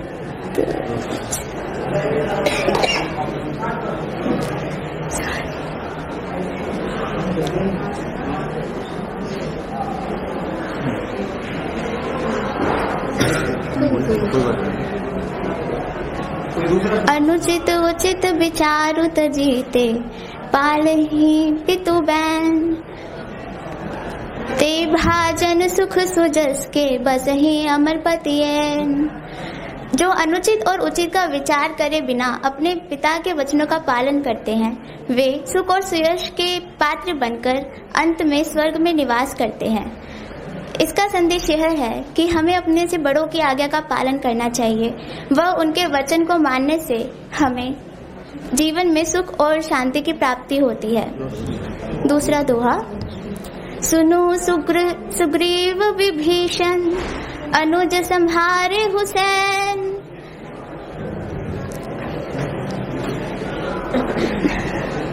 सुनो सुग्रीव विभीषण, अनुज संभारे हुसैन। मैं देखूं खलबल दल ही, बोले राजीव नैन। तब कमलनयन श्री राम जी बोलते हैं कि हे सुग्रीव, हे विभीषण और हे लक्ष्मण, सुनो, तुम सेना को संभालना। मैं इस दुष्ट के बल और सेना को देखता हूँ। इससे हमें यह संदेश मिलता है कि संकट के समय हमें सही सलाह मिलना अत्यंत आवश्यक है। धैर्य और आत्मविश्वास से किसी भी समस्या को हल किया जा सकता है। अस कपि एक न सेना माही,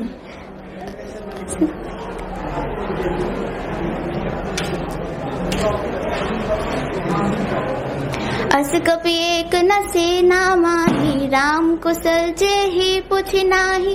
यह कछु नहीं प्रभु कई अधिकाई, विश्व रूप व्यापक रघुराई।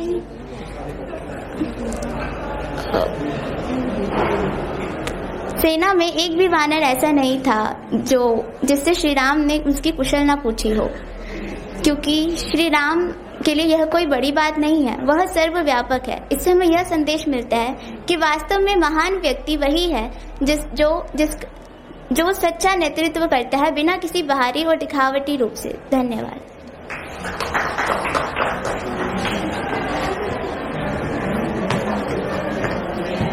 बहुत ही खूबसूरत प्रस्तुति रोशनी तिवारी जी। मंच पर अब आगे आमंत्रित करना चाहता हूं मैं आस्था सिंह कुशवाहा।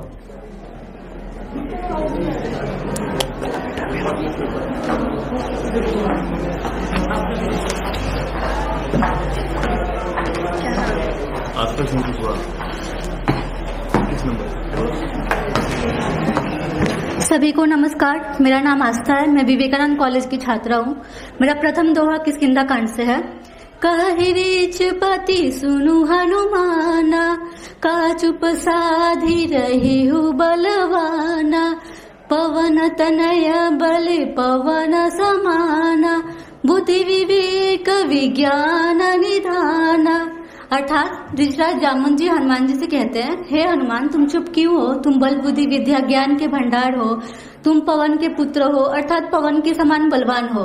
तो इससे हमें यह सीख मिलती है कि जामुन जैसे महान भक्त भी दूसरों को प्रेरित करते हैं एक महान कार्य करने के लिए। तात्पर्य यह है कि यदि कोई व्यक्ति मतलब कोई कार्य करने में सक्षम है तो हमें उसे प्रेरित करना चाहिए, उसे द्वेष भावना नहीं रखनी चाहिए, ताकि वो एक सक्षम और सफल कार्य भी कर सके।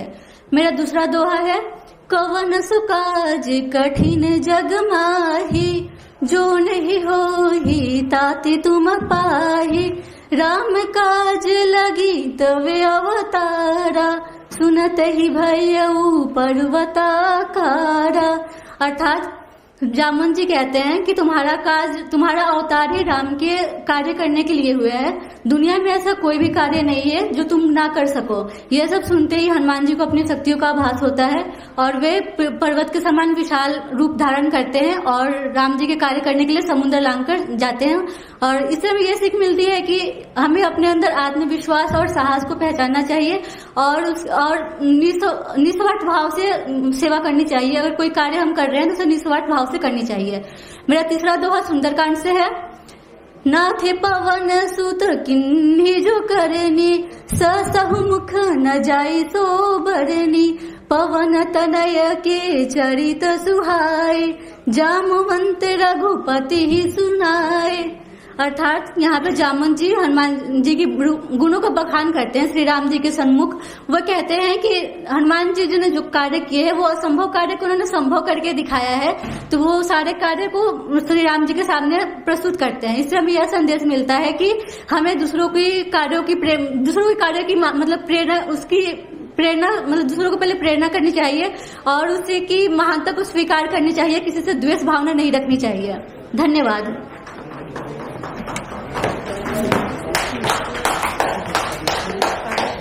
धन्यवाद आस्था जी। मैं अगले प्रतिभागी को मंच पर आमंत्रित करना चाहूंगी, आंचल गुप्ता।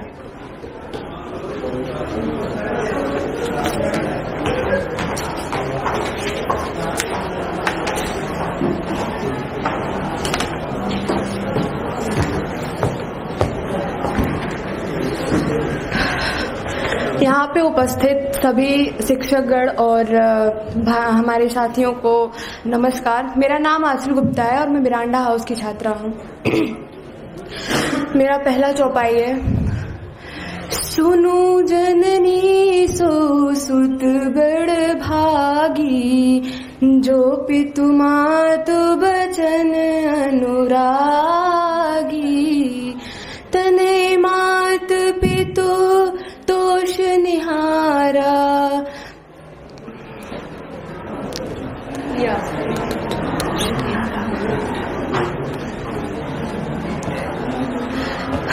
सुनु जननी सो सुत बड़ भागी,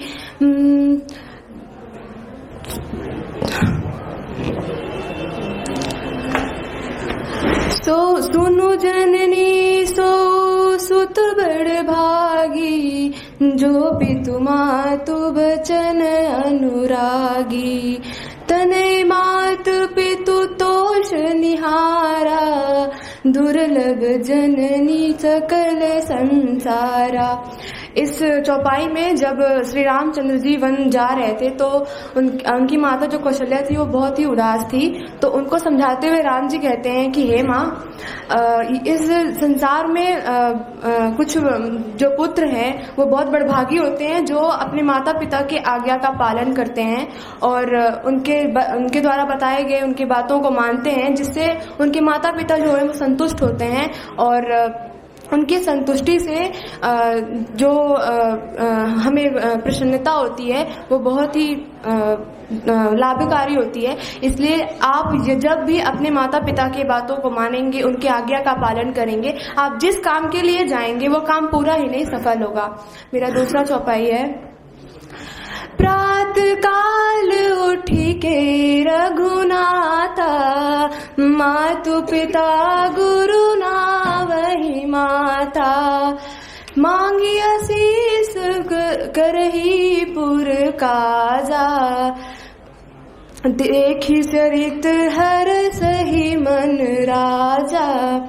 इस चौपाई में बताया गया है कि जो हमारे रघुनाथ जी थे वो सुबह सुबह उठते थे और अपने माता पिता गुरु के चरण को स्पर्श करते थे, अपने मस्तक को नवाते थे। तो उससे और फिर वो अपने नगर, उनसे आशीर्वाद लेकर अपने नगर के काम के लिए वो जाते थे। तो इससे हमें यह सीख मिलती है कि हम अपने जीवन में माता पिता और गुरु का सम्मान करना चाहिए। यदि आप ईश्वर को मानते हैं और उनका पूजा करते हैं तो आपको पहले ये भी जानना चाहिए कि हमारे पास साक्षात माता पिता और गुरु के रूप में ईश्वर हैं। और मेरा तीसरा चौपाई है। धन्यवाद।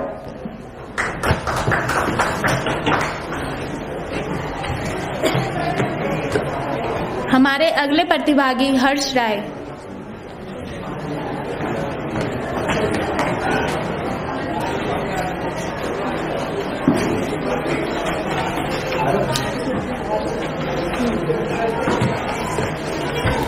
हेलो, मेरा नाम हर्ष राय है और मैं रामलाल आनंद कॉलेज से हूँ। तो मैं आपके सामने सुंदरकांड की चौपाई और उसका प्रथम दोहा गाने वाला हूँ। जामवंत के वचन सुनाई, सुनी हनुमंत हृदय अति भाई। तब लगी मुहि पर केहु तुम भाई, सही दुख कंद मूल फल खाई। जब लगी आवन सीतन देखी, हुई काज मोहि हर्ष विशेषी। यह कहनाई सबन कहु माता, चलत हरस ही धरी रघुनाथा। सिंधु तीर एक भूधर सुंदर, कौतिक कूद चढ़ोता ऊपर। बार बार रघुवीर सवारी, तड़क्यो पवन तनय बल भारी। चेह गिरि चरण देई हनुमंता, चलत सुगा पाताल तुरंता। चिमिय मोग रघुपति करवाना, यही भांति चले हनुमाना। चल निधि रघुपति धूत विचारी, तै में नाक होई श्रमहारी। हनुमान तेरी पर्श कर, करियो पुनः प्रणाम। राम काज किहिए बिनु, मोहि कहाँ विश्राम। जैसे कि जो लास्ट की जो दोहे हैं, जो तो मैनाक पर्वत का मतलब हनुमान जी मैनाक पर्वत से जाके बोलते हैं कि मतलब मैं आपके पर्वत पे विश्राम नहीं कर सकता जब तक मैं राम जी का काम करके ना आ जाऊं, जब तक मैं सीता जी की खोज ना कर लूं तो मैं विश्राम नहीं कर पाता। तो ये चौपाई जो मुझे सिखाती है कि मतलब जो मैंने गोल सेट कर रखे हैं लाइफ में, तो वो मुझे उसके लिए मेहनत करनी चाहिए और रुकना नहीं चाहिए, और बीच में मुझे विश्राम भी नहीं करना चाहिए कि हाँ चलो कुछ और। तो मुझे तो यही चौपाई मुझे यही सिखाती है कि बस अपनी लाइफ में आगे बढ़ते रहना चाहिए और कभी रुकना नहीं चाहिए और गोल अपने प्राप्त करने चाहिए। Thank you. हाँ, ये सुंदरकांड का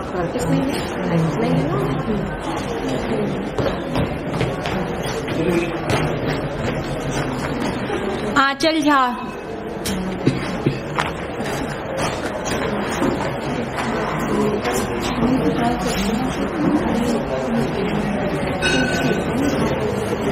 यहाँ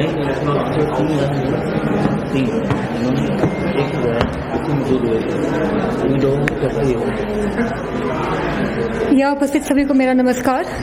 मैं आंचल झा मैत्री महाविद्यालय की छात्रा हूँ, मैत्रेयी महाविद्यालय की छात्रा हूँ।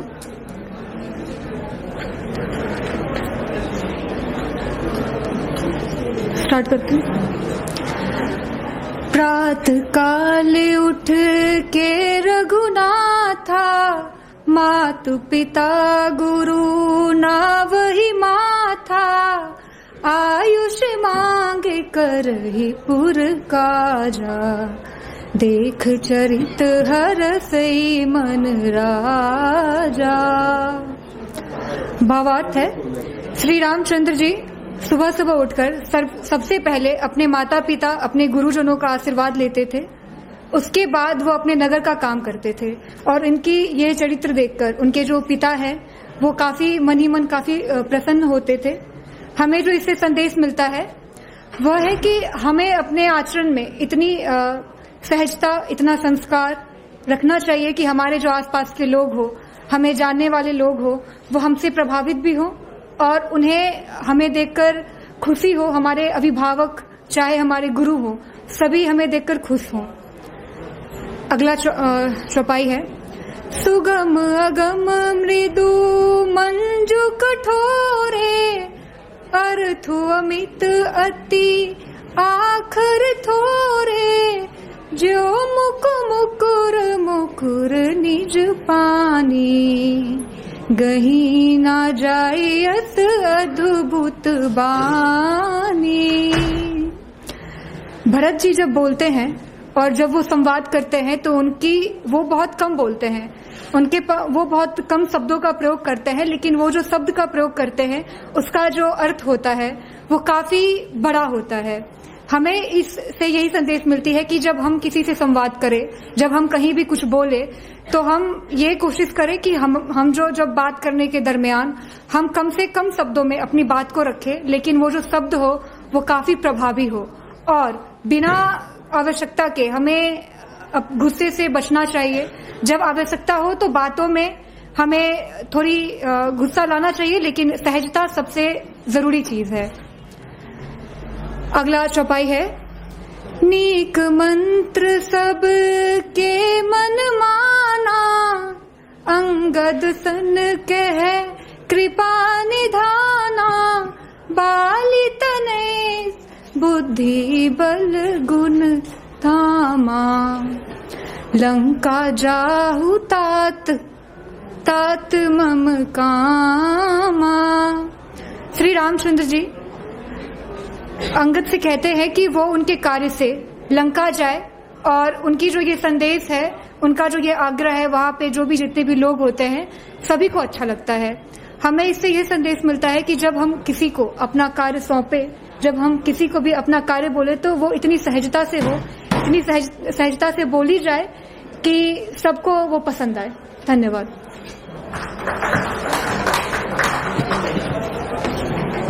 बहुत ही सुंदर प्रस्तुति आंचल जी, आपका बहुत बहुत धन्यवाद। मैं अपने अगले प्रतिभागी अंबुजाक्ष पाठक को आमंत्रित करना चाहूंगी।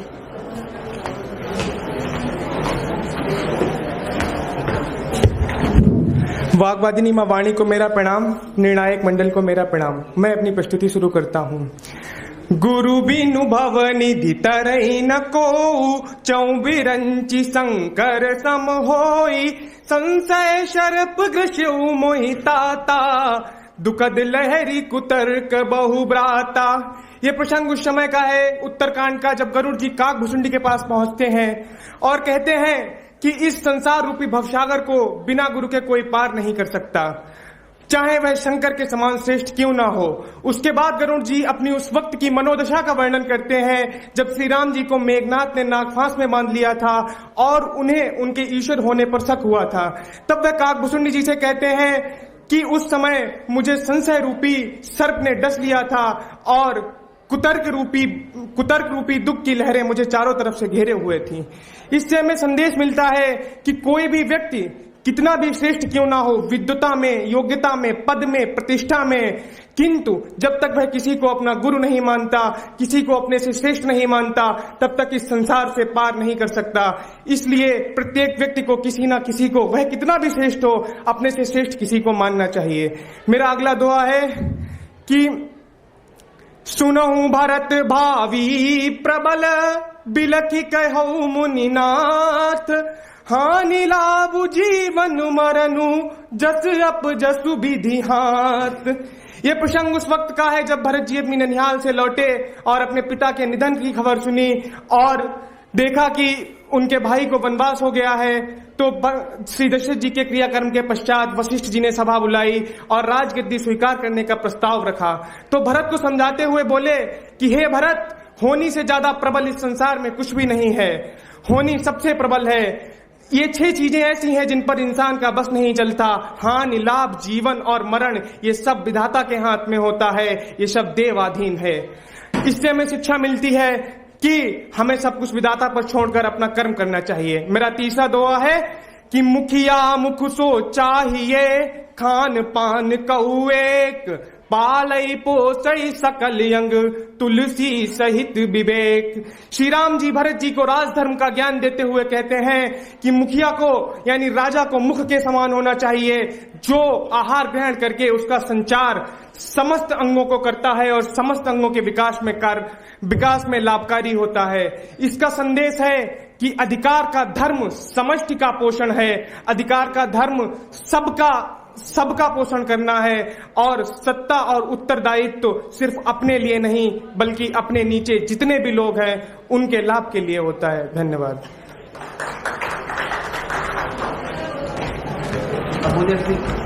बहुत ही खूब प्रस्तुत प्रस्तुति पाठक। अगले प्रतिभागी के लिए बुलाना चाहता हूं दक्ष।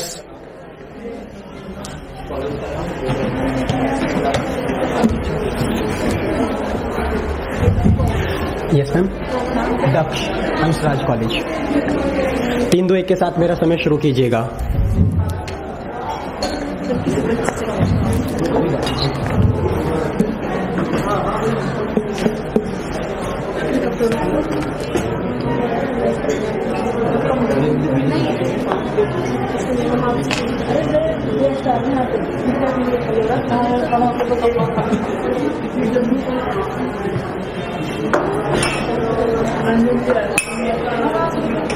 अभी हुआ नहीं, टाइमर नहीं लगा दी।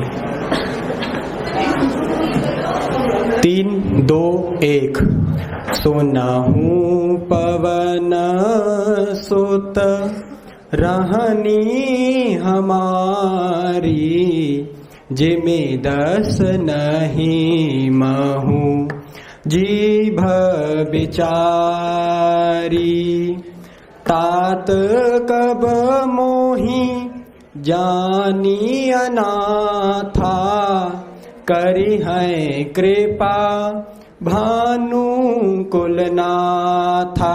अर्थात लंका में जब विभीषण से हनुमान जी की भेंट होती है तब वह बोलते हैं विभीषण हनुमान जी से कि जिस प्रकार से हमारे इन 32 दांतों के बीच में हमारी जीवा रहती है, कुछ इसी प्रकार से इस माया के संसार में मैं, इस लंका नगरी में मैं अकेला पड़ा हुआ हूँ, क्या मुझ पर मेरे रघुनाथ जी कृपा करेंगे। इस चीज को सुनकर हनुमान जी उनको सांत्वना देते हैं। इससे हमें संदेश मिलता है कि जीवन में भले कितनी भी विकट परिस्थिति आ जाए, हमें कभी भी अपने दृढ़ विश्वास को, संकल्प को और अपनी श्रद्धा के ऊपर आंच नहीं आने देना चाहिए। मेरा दूसरा दोहा, सोनी, एक सेकेंड, हाँ। मसक समान रूप कपिधर है, नाम लंकिनी एक निश्चरी। जानहि मरम 60 मोरा, मोर आहार कहाँ लगी चोरा। लंकिनी रूपी अज्ञान से जब हनुमान जी रूपी ज्ञान मिलते हैं तब वह लंकिनी उनसे कहती है कि हनुमान जी मसक का रूप, बिल्ली के बच्चे का रूप धारण कर कर जाते हैं, तो लंकिनी उनसे कहती है कि तुम मेरे भोजन और कहाँ जा रहे हो। इसके बाद हनुमान जी उसके ऊपर मुष्टिका का प्रहार करते हैं, यानी जब ज्ञान अज्ञान रूपी बुद्धि के ऊपर प्रहार करता है तो विवेक का जन्म होता है। इस विवेक के माध्यम से व्यक्ति की जो सुधि होती है वह वापस आती है। हनुमान जी और लंकिनी का संवाद हमें सिखाता है कि जीवन में अज्ञानता से ऊपर ज्ञान को रखना चाहिए। तीसरा सुंदरकांड से ही, सुनु कपि तोई समान उपकारी, नहीं को सुर नर मुनि तनुधारी, प्रति उपकार करऊं का तोरा, सकत नहीं कोई सन्मुख मोरा। जब माता सीता की खोज कर लेते हैं और राम जी से जब हनुमान जी का संवाद होता है, तब राम जी बोलते हैं कि जीवन में इतने सारे लोग मुझे मिले, सबने मुझसे लिया ही है, तुमने आज मेरी प्रिय से यानी सीता का मेरे को परिचय दिया। और चूंकि सीता इधर जीव के रूप में और ईश्वर के रूप में राम है, तो जब जीव का मिलन ईश्वर से तुम करा रहे हो तो गुरु के माध्यम से तुमने अपनी भूमिका सुनिश्चित करी। इससे संदेश मिलता है कि हमेशा हमें बिछड़ों को मिलाना चाहिए। धन्यवाद। मैं मुझे ध्यान नहीं, मैं देख कर बता सकता हूँ। क्या इसी के अंदर है, मैं देख के बता सकता हूँ। लेकर आऊँ?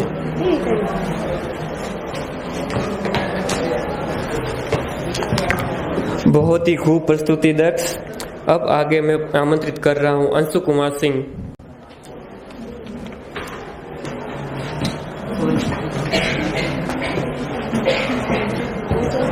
अंशु कुमारी सिंह।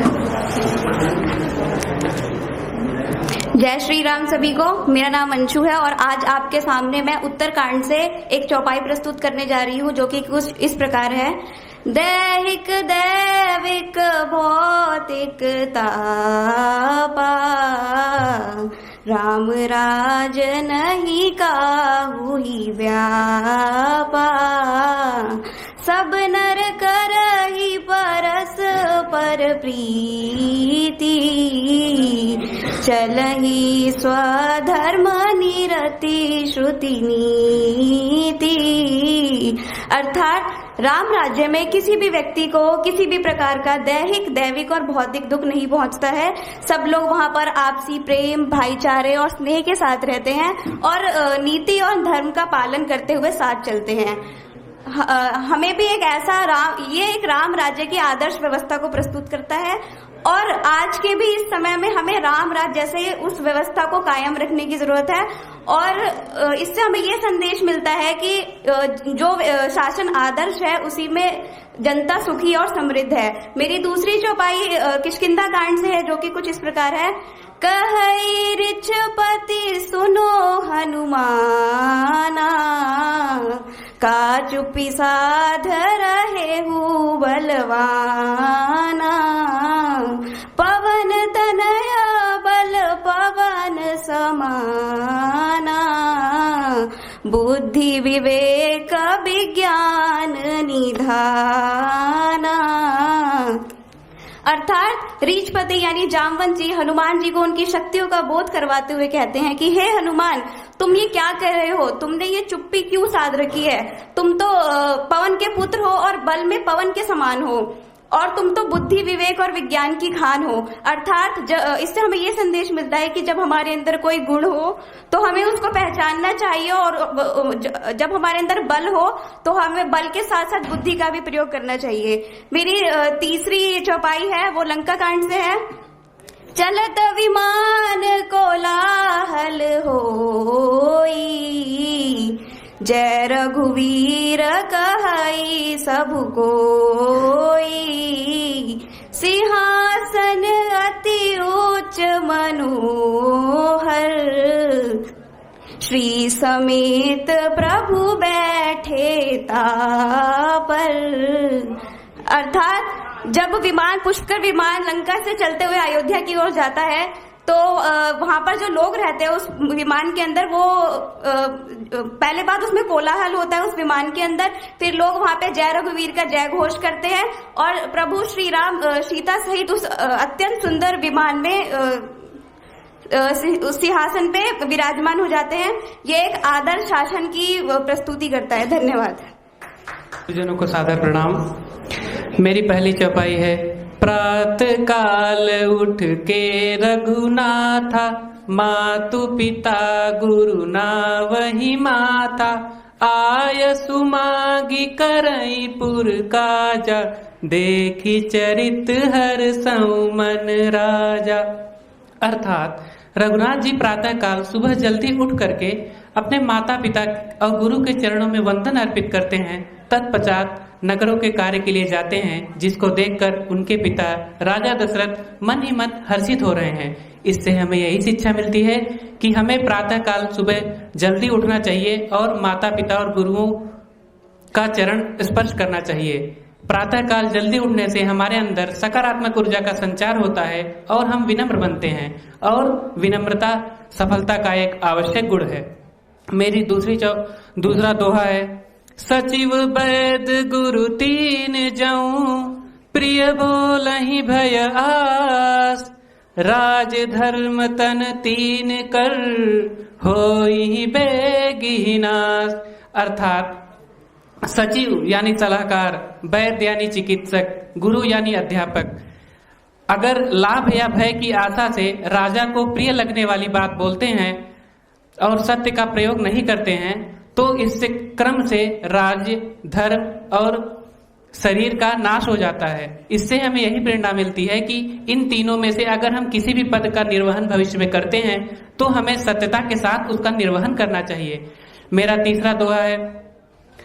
कौन सुकाज कठिन जग माही, जो नहीं होई तात तुम पाही, राम काज लगी तब अवतारा, सुनतहि भयहु पर्वताकारा। जामुन जी हनुमान जी से कहते हैं कि हे तात, ऐसा कौन सा कार्य है जो आपके द्वारा नहीं हो सकता है? राम के कार्य के लिए ही तो आपका अवतार हुआ है। यह सुनकर हनुमान जी अति उत्तेजित हो जाते हैं, उनको अपनी शक्तियां याद आ जाती हैं और वह पर्वत के समान ऊंचे हो जाते हैं। इससे हमें यही प्रेरणा मिलती है कि हमें अपने को किसी से कम नहीं आंकना चाहिए, हमें अपने शक्ति का पहचान करना चाहिए। यदि हम आत्मविश्वास पूर्ण के साथ किसी भी कार्य को करते हैं तो हम उसमें जरूर सफल होंगे। धन्यवाद।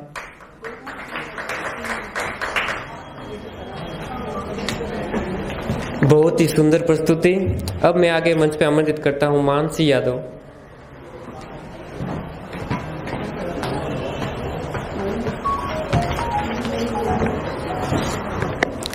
सीता के राम, अयोध्या के राम, जन जन के राम, हर दिल में बसते हैं मेरे नाम।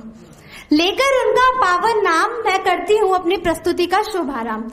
सबसे पहले मैं मंच पर विराजमान अध्यापक गण, उपस्थित सभी अतिथिगण और सभी सहपाठियों को मेरा सादर प्रणाम। मेरी पहली चौपाई मैंने बाल कांड से ली गई है। मेरी प्रथम चौपाई कुछ इस प्रकार है। प्रातः काल उठी के रघुनाथा, प्रातः काल उठी के रघुनाथा, माता पिता गुरु ना वही माथा, आया सुमांगी करही पुर काजा, देखी चरित हर सई मन राजा। अर्थात कि प्रभु श्री राम जी सुबह सुबह उठकर सबसे पहले अपने माता पिता और गुरु को चरणों में प्रणाम करते हैं और उनकी आज्ञा लेकर ही नगर का कार्य करने के लिए जाते हैं। हमें इससे यह संदेश मिलता है कि हम चाहे जीवन में कितने भी सफल हो जाएं, हमें माता पिता और गुरु को सबसे सर्वोपरि स्थान देना चाहिए, क्योंकि उनका हमारे जीवन में सबसे सर्वोपरि स्थान होता है। शास्त्रों में भी लिखा है, जो व्यक्ति ऐसा कार्य करता है उसके यश, बल, विद्या, बुद्धि में हमेशा वृद्धि होती है। मेरी दूसरी चौपाई कुछ इस प्रकार है। हो चलत विमान को लाहल होई, जय रघुवीर कहै सब कोई, सिंहासन अति उच्च मनोहर, श्री समेत प्रभु बैठे तापर। अर्थात प्रभु, यह उस समय की बात है जब प्रभु श्री राम अयोध्या के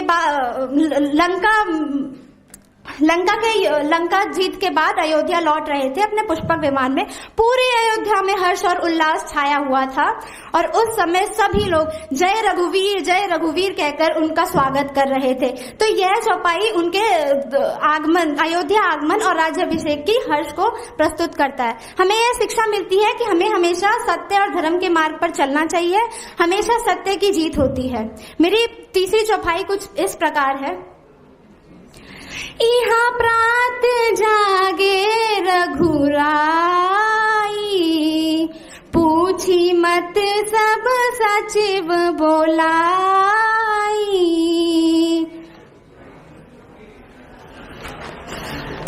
पूछी मत सब सचिव बोलाई। धन्यवाद। बहुत ही बेहतरीन प्रस्तुति। अब मैं मंच पे आगे आमंत्रित करना चाहता हूं उज्जवल वाजपेयी।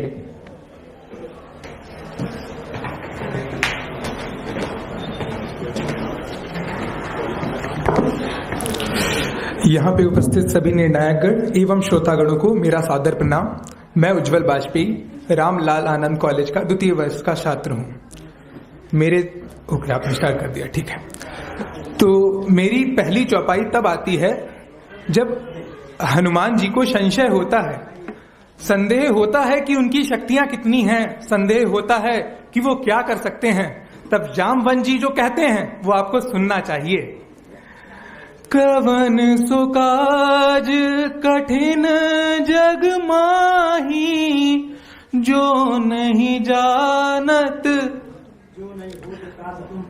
कवन सो काज कठिन जग माही, जो नहीं होत तात तुम पाही। राम काज लगी तब अवतारा, सुनत ही भयउ पर्वताकारा। इससे जामवंत जी हम लोगों को यह संदेश देते हैं और इसका भाव अर्थ यह है कि जब हनुमान जी यह चीज भूल गए थे कि उनका जो अवतार है वो श्री राम जी के लिए हुआ है, तब जामवंत जी उन्हें प्रेरित करते हैं। और इसका संदेश है कि हम सब लोग किसी न किसी कार्य के लिए बने हैं, तो हम लोगों को उस पर निर्धारित और एवं लगातार अपने लक्ष्य पर काम करना चाहिए और हम लोग सब कुछ कर सकते हैं अपने जीवन में, बस आत्मविश्वास रखना चाहिए। मेरी अगली पंक्ति कुछ इस प्रकार के है। बोले लखन मधुर मृदुबानी, ज्ञान विराग भक्ति सब सानी। बोले लखन मधुर मृदुबानी, राम विराग भक्ति सब जानी। इसका भाव अर्थ है कि हम लोगों के जो कर्म हैं कहीं ना कहीं वही हम लोगों का जीवन बदलते हैं, और इसीलिए भगवत गीता में भी ये कहा गया है कि कर्म कीजिए और फल की इच्छा मत कीजिए। मेरी आखिरी पंक्ति है। विनय न मानत जलधि जड़, गए 3 दिन बीत। बोले राम सकोप तब, भय बिनु होई न प्रीत। इसका भाव अर्थ है कि जब हम लोगों का विनम्रता से काम ना चले तो हम लोगों को दृढ़ता की तरफ जाना चाहिए। इससे श्री राम जी हम लोगों को यह संदेश देते हैं कि हम लोगों को पहले धैर्य रखकर विनम्र रहना चाहिए एवं उसके बाद में दृढ़ता की तरफ जाना चाहिए। और कहीं ना कहीं चाणक्य जी का जो नियम साम दाम दंड भेद का आता है वो यहीं से प्रेरित होता है। मैं अपनी वाणी को विराम देना चाहूंगा। धन्यवाद। धन्यवाद उज्जवल जी। मैं अगले प्रतिभागी सृष्टि मिश्रा को मंच पर आमंत्रित करना चाहूंगी।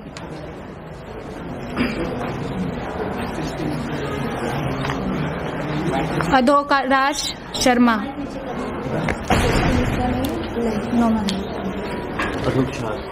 अधोराज शर्मा। नहीं, एक लास्ट बच्चा रहता है पेंडिंग वाला काम।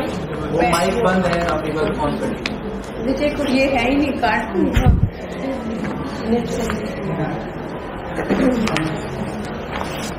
विजय आप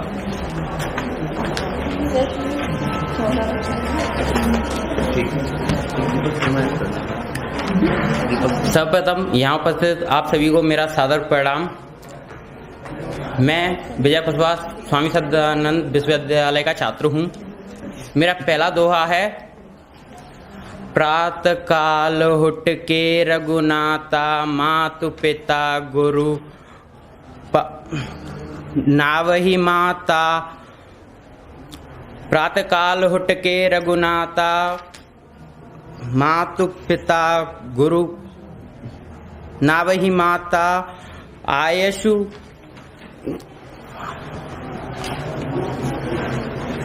सॉरी आगे से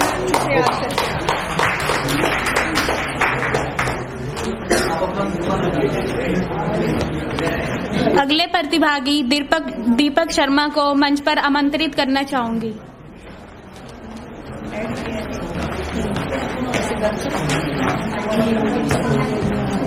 सभी को मेरा नमस्कार। मैं दोहा शुरू करता हूँ। मैम करूँ। कान ने पाव को जलत सका, कान ने समुद्र समाई, कान ने करो अबला नारी, कान जगमु कालू न खाए। इस दोहे का अर्थ ये है कि अग्नि क्या नहीं जला सकती और समुद्र इतना विशाल है कि उसके अंदर क्या नहीं समा सकता। नारी जिसे अबला कहा जाता है वो प्रबल शक्ति क्या नहीं कर सकती इस दुनिया में। अगर नारी और ये सब नहीं करने वाले नेगेटिव थॉट अगर सोचें तो इनका एक ही डर होता है कि मृत्यु, जबकि मृत्यु तो प्रकृति का शाश्वत नियम है जो सभी की निश्चित है। इस दोहे का मैं अपने अनुसार अर्थ यही निकालता हूँ कि संसार में ऐसा कोई काम नहीं है जो कोई कर नहीं सकता। हनुमान जी को भी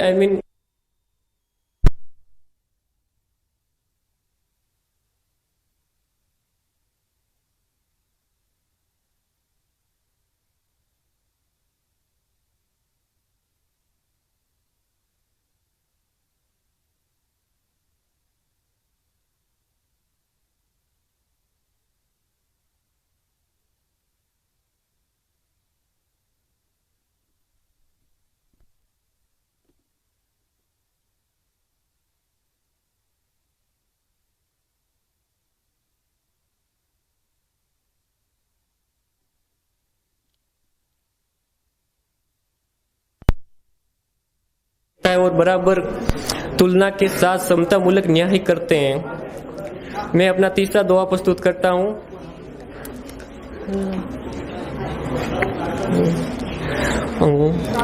जित ही सभी पर कीनी दया, मृदु वचन बोले रघुराया। तुम्हारी बल में रावणो मारियो, विभीषण तिलक सही पुनः ही पसारियो।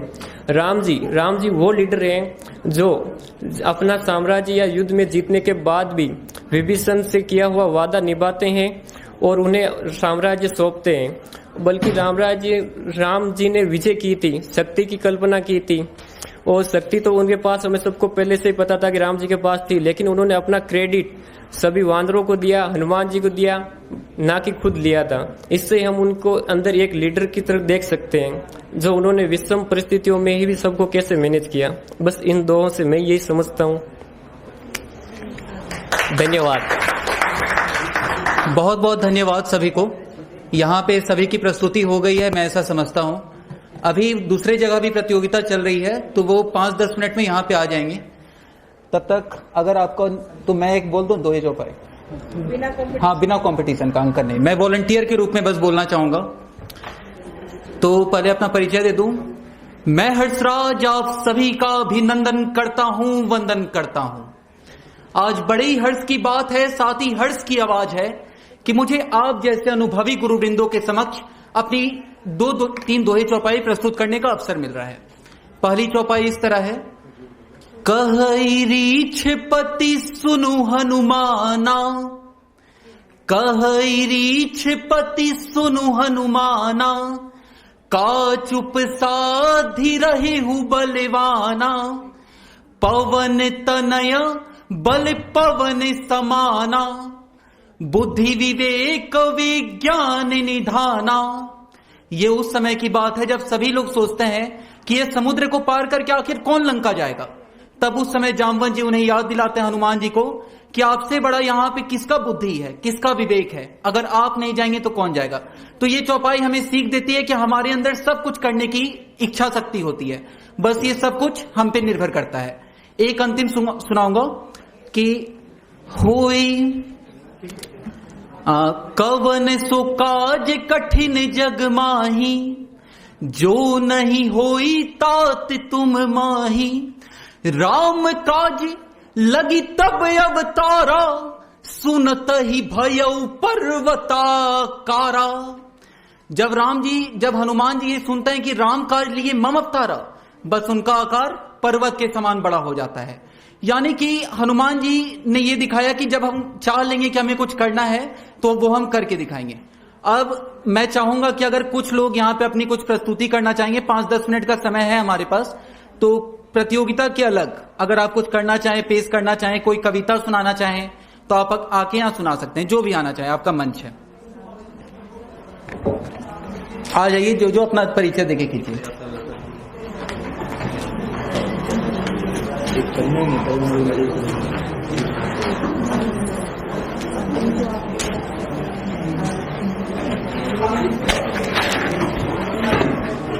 Hello everybody.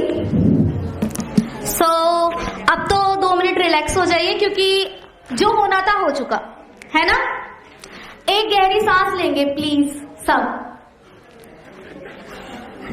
हाँ, आवाज आ जाए ऐसी। चलिए, मैं एक प्यारी सी कविता सुनाऊंगी जो मैंने खुद लिखी है। आपको अच्छी लगे तो तालियां बजाइएगा, और जिसे तालियों में कोई मजा ना आता और रस ना आता वो जय सिया राम बोल सकता है, ठीक है।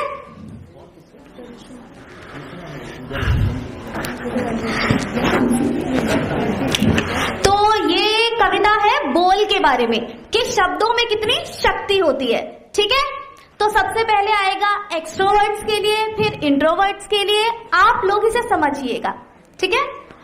बोल दे तू आज बोल, बोलने है बोला, कि बोल दे तू आज बोल, बोलने है बोला, बोल रह जाएंगे बोलना जो बोला, और बोल के बता दूं आज बोल लगे तीर से भी, कि बोल के बता दूं आज बोल लगे तीर से भी, बोलने से पहले बोल बोलना जो तोला, और बोल दे तू आज बोल बात बन जाएगी, कि बोल दे तू आज बोल बात बन जाएगी, देर से जो बोला बोल बोल क्या वो बोला। अब आप पूरी सभा यानी हस्तिनापुरी सभा, कि सीख लो पूरी सभा से पुण्य कर्म व्यर्थ सारे, कि सीख लो पूरी सभा से कर्म पुण्य व्यर्थ सारे, बोल जो खिलाफ एक पापी के ना बोला, बोल जो दो एक नाम संसारे तमाम, कि बोल जो दो एक नाम संसारे तमाम, भूल जाओगे जो तुमने राधे नाम बोला। राधे राधे रट रट श्याम मिले चौक नाना, कि राधे राधे रट रट श्याम मिले चौक नाना, राधे अर्थ श्याम श्याम अर्थ राधे बोला। धन्यवाद।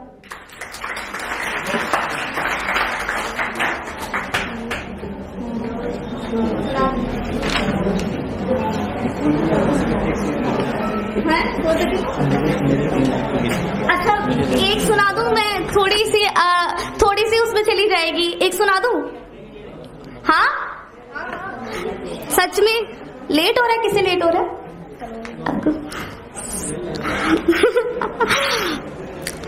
कि दुर्गा मनसा काली कहकर पूजा इसी जमाने ने, कि दुर्गा मनसा काली कहकर पूजा इसी जमाने ने, और जब बेटी बनकर गोद में आई शर्म आई अपनाने में, बाली उम्र में गई विवाही फिर भी ना आवाज उठाई, दहेज की अग्नि में दहन किया, अरे फिर भी मैंने सहन किया, जीवन से तन से खेल लिया, जीवन से तन से खेल लिया, फिर भी गलती मेरी ठहराई, बता मुझे तू ऐ समय मैं कब तक ठोकर खाऊंगी, अभी हूं निर्मल पार्वती सी मैं काली बन जाऊंगी। जब जली दहेज की अग्नि में तो कोई बचाने ना आया, जब जली दहेज की अग्नि में तो कोई बचाने ना आया, जब खून से लथपथ काया थी पथ पर कोई उठाने ना आया, जब खून से लथपथ काया थी पथ पर कोई उठाने ना आया, क्यों अंधेरी गलियों में खुद को मैंने सहमा पाया, क्यों मेरे ही वर के हाथों घायल हुई मेरी काया, यदि हुआ विवाह तो क्या हुआ, क्या मेरा मत नहीं रहा पकाया, इन जहरीली सोच के कांटों से कब तक चोट मैं खाऊंगी? अभी हूं निर्मल पार्वती सी मैं काली बन जाऊंगी। अभी हूं निर्मल पार्वती सी मैं काली बन जाऊंगी। ये महिषासुर थर्राएगा, ये महिषासुर थर्राएगा, न दुशासन भुजा बढ़ाएगा, उस तिनके की भांति रावण नैनों से राख हो जाएगा। हूं त्याग प्रेम की मूरत में तो क्रोध भी प्रलय मचाएगा। यदि शस्त्र उठाया मन मजमोहन कण कण मुझसे घबराएगा। यदि शस्त्र उठाया मन मजमोहन कण कण मुझसे घबराएगा। युगों युगों से सहा है मैंने, अब संयम रख ना पाऊंगी। अभी हूं निर्मल पार्वती सी मैं काली बन जाऊंगी। यदि प्रेम मान दो शीत भरी मैं तर छाया हूँ रजनी हूँ। यदि प्रेम मान दो शीत भरी मैं तर छाया हूँ रजनी हूँ। यदि तन से आंचल खींच लिया तो वन की भीचड़ अग्नि हूँ। खुद को करने पावन साबित कब तक अग्नि में जलाऊंगी। यदि तुमने ही सीमा तोड़ी मैं मर्यादा कब तक निभाऊंगी। यदि तुमने ही सीमा तोड़ी मैं मर्यादा कब तक निभाऊंगी। नजरों में खोट तुम्हारे है ये तनपट कब तक बढ़ाऊंगी। नजरों में खोट तुम्हारे है ये तनपट में कब तक बढ़ाऊंगी। यदि मौन ही है सभा को पसंद तो मैं ललकार लगाऊंगी। यदि मौन ही है सभा को पसंद तो मैं ललकार लगाऊंगी। अभी हूं निर्मल पार्वती सी मैं काली बन जाऊंगी। यदि अभी हूं निर्मल पार्वती सी मैं काली बन जाऊंगी। धन्यवाद।